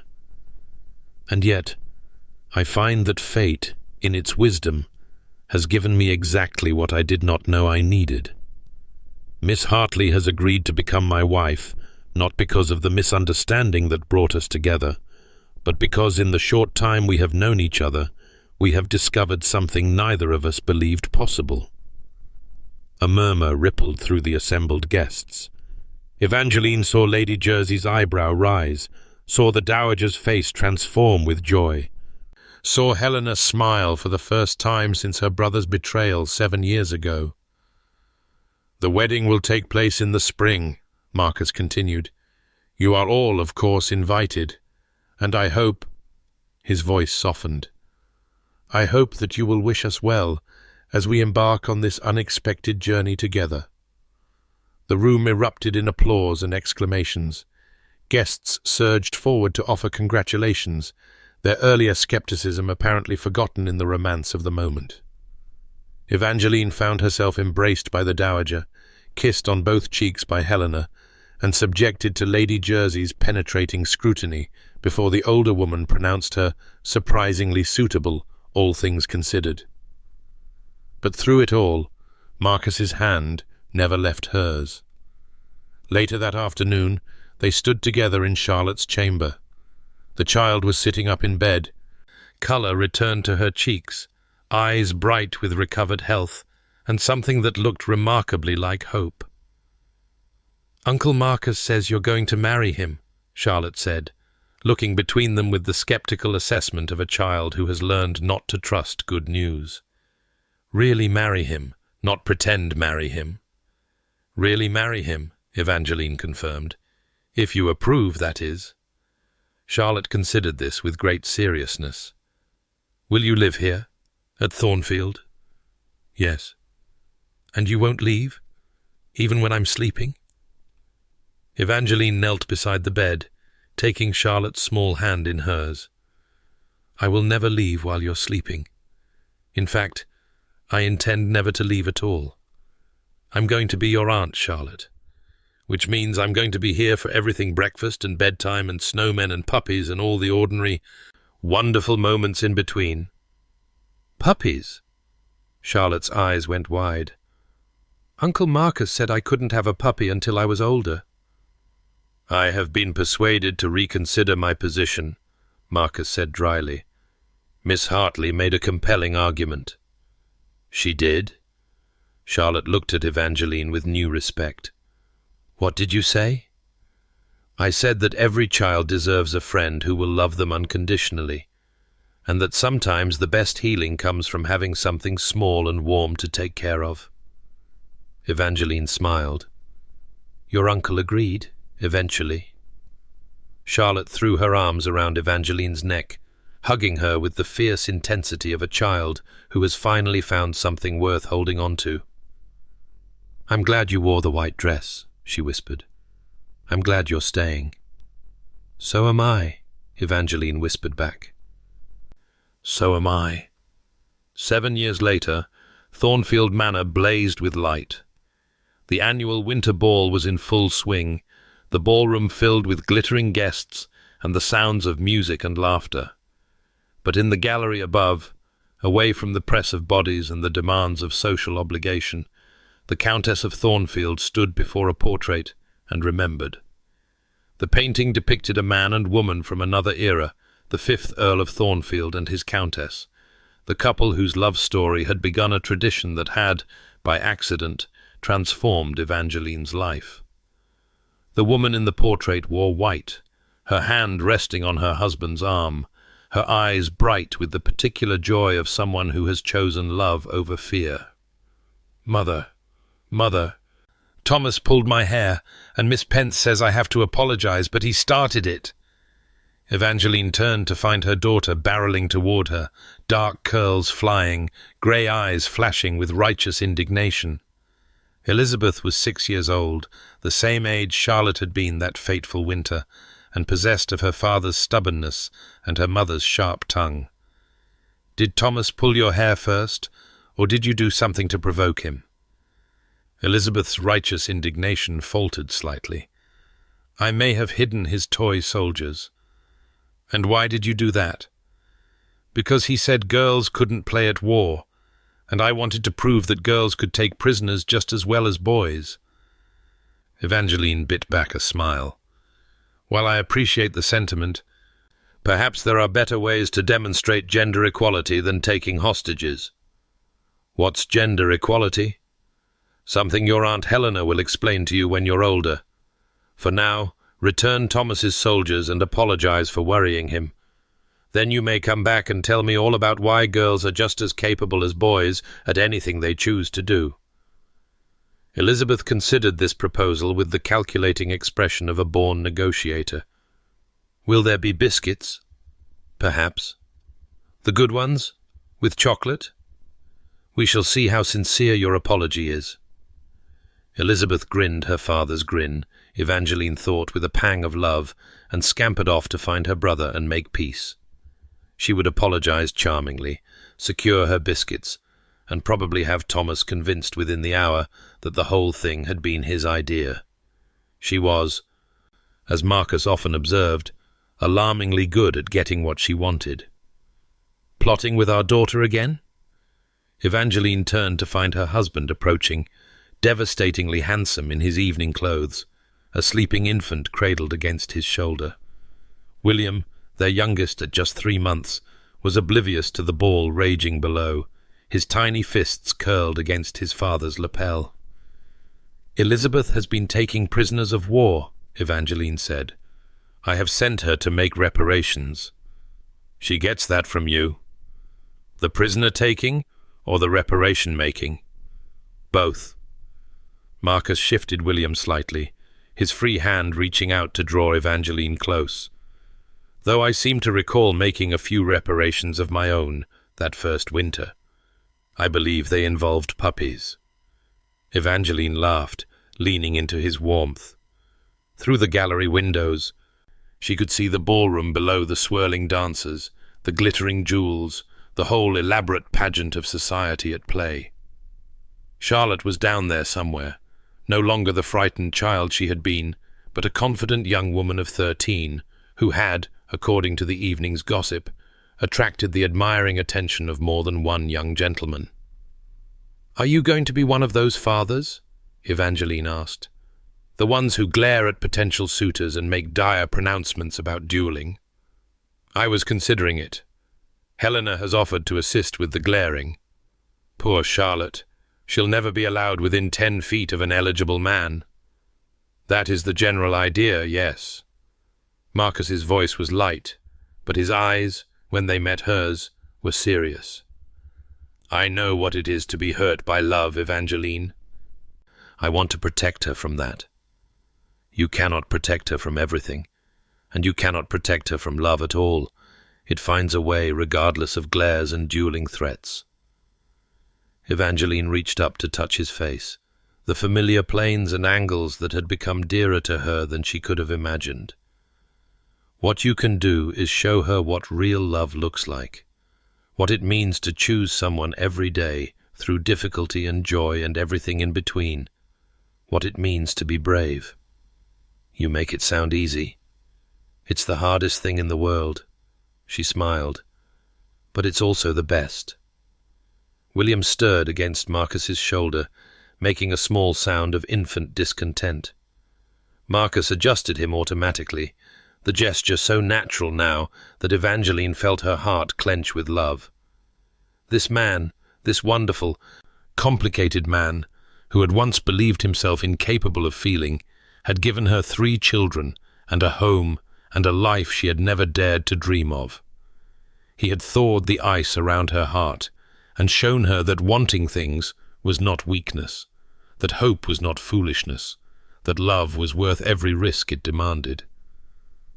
"Do you remember," she asked softly, "that first night in the blue drawing room? You were so angry. You demanded to know who had put me up to wearing the white gown." "I was terrified," he corrected. "Not angry. I had spent 7 years convincing myself that I would never feel anything again, and then you walked into my ballroom and my walls came crashing down. I didn't know what to do with any of it." "And now?" He looked at her, really looked, the way he had that first night across a crowded ballroom, the way he had every day since. "Now," he said quietly, "I cannot imagine my life without you. I cannot imagine waking up without you beside me, or raising our children without your wisdom, or growing old without your hand in mine. You came into my life by accident, Evangeline, but you have become the very center of it. That," she said, "is considerably more romantic than anything you said 7 years ago. I have been practicing." She laughed, and he smiled, really smiled, the smile that still had the power to steal her breath, and then he kissed her, there in the gallery above the ball, with their infant son between them and their other children somewhere in the chaos below. When they finally broke apart, the music from the ballroom drifted up to meet them. A waltz, slow and sweet. The same waltz they had danced on the night everything began. "Dance with me," Marcus said. "Here? With William? He won't mind."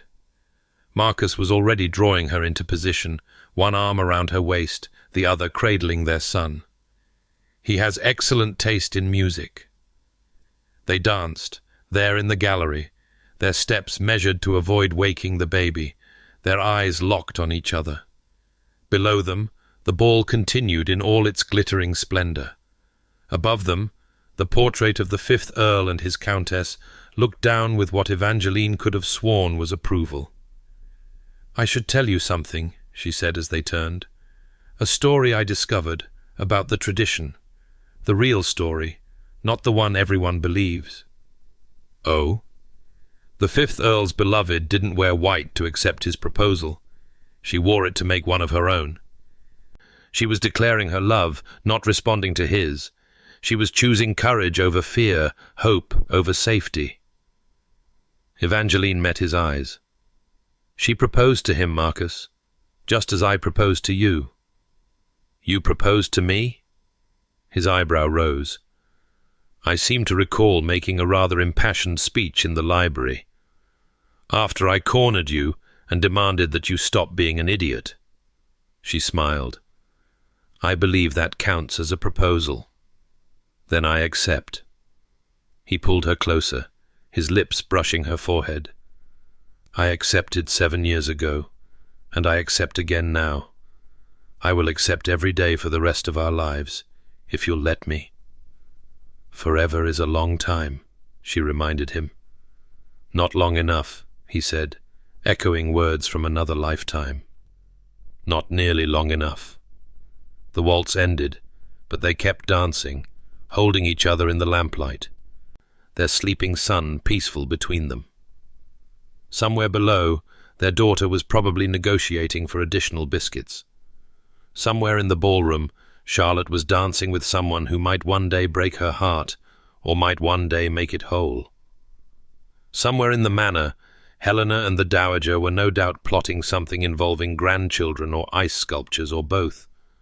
And here, in this quiet gallery above the chaos, Marcus and Evangeline Ashworth swayed together and watched the snow fall beyond the windows, the same snow that had fallen on the night they first kissed, the same snow that would fall for years and years to come, covering Thornfield Manor in white.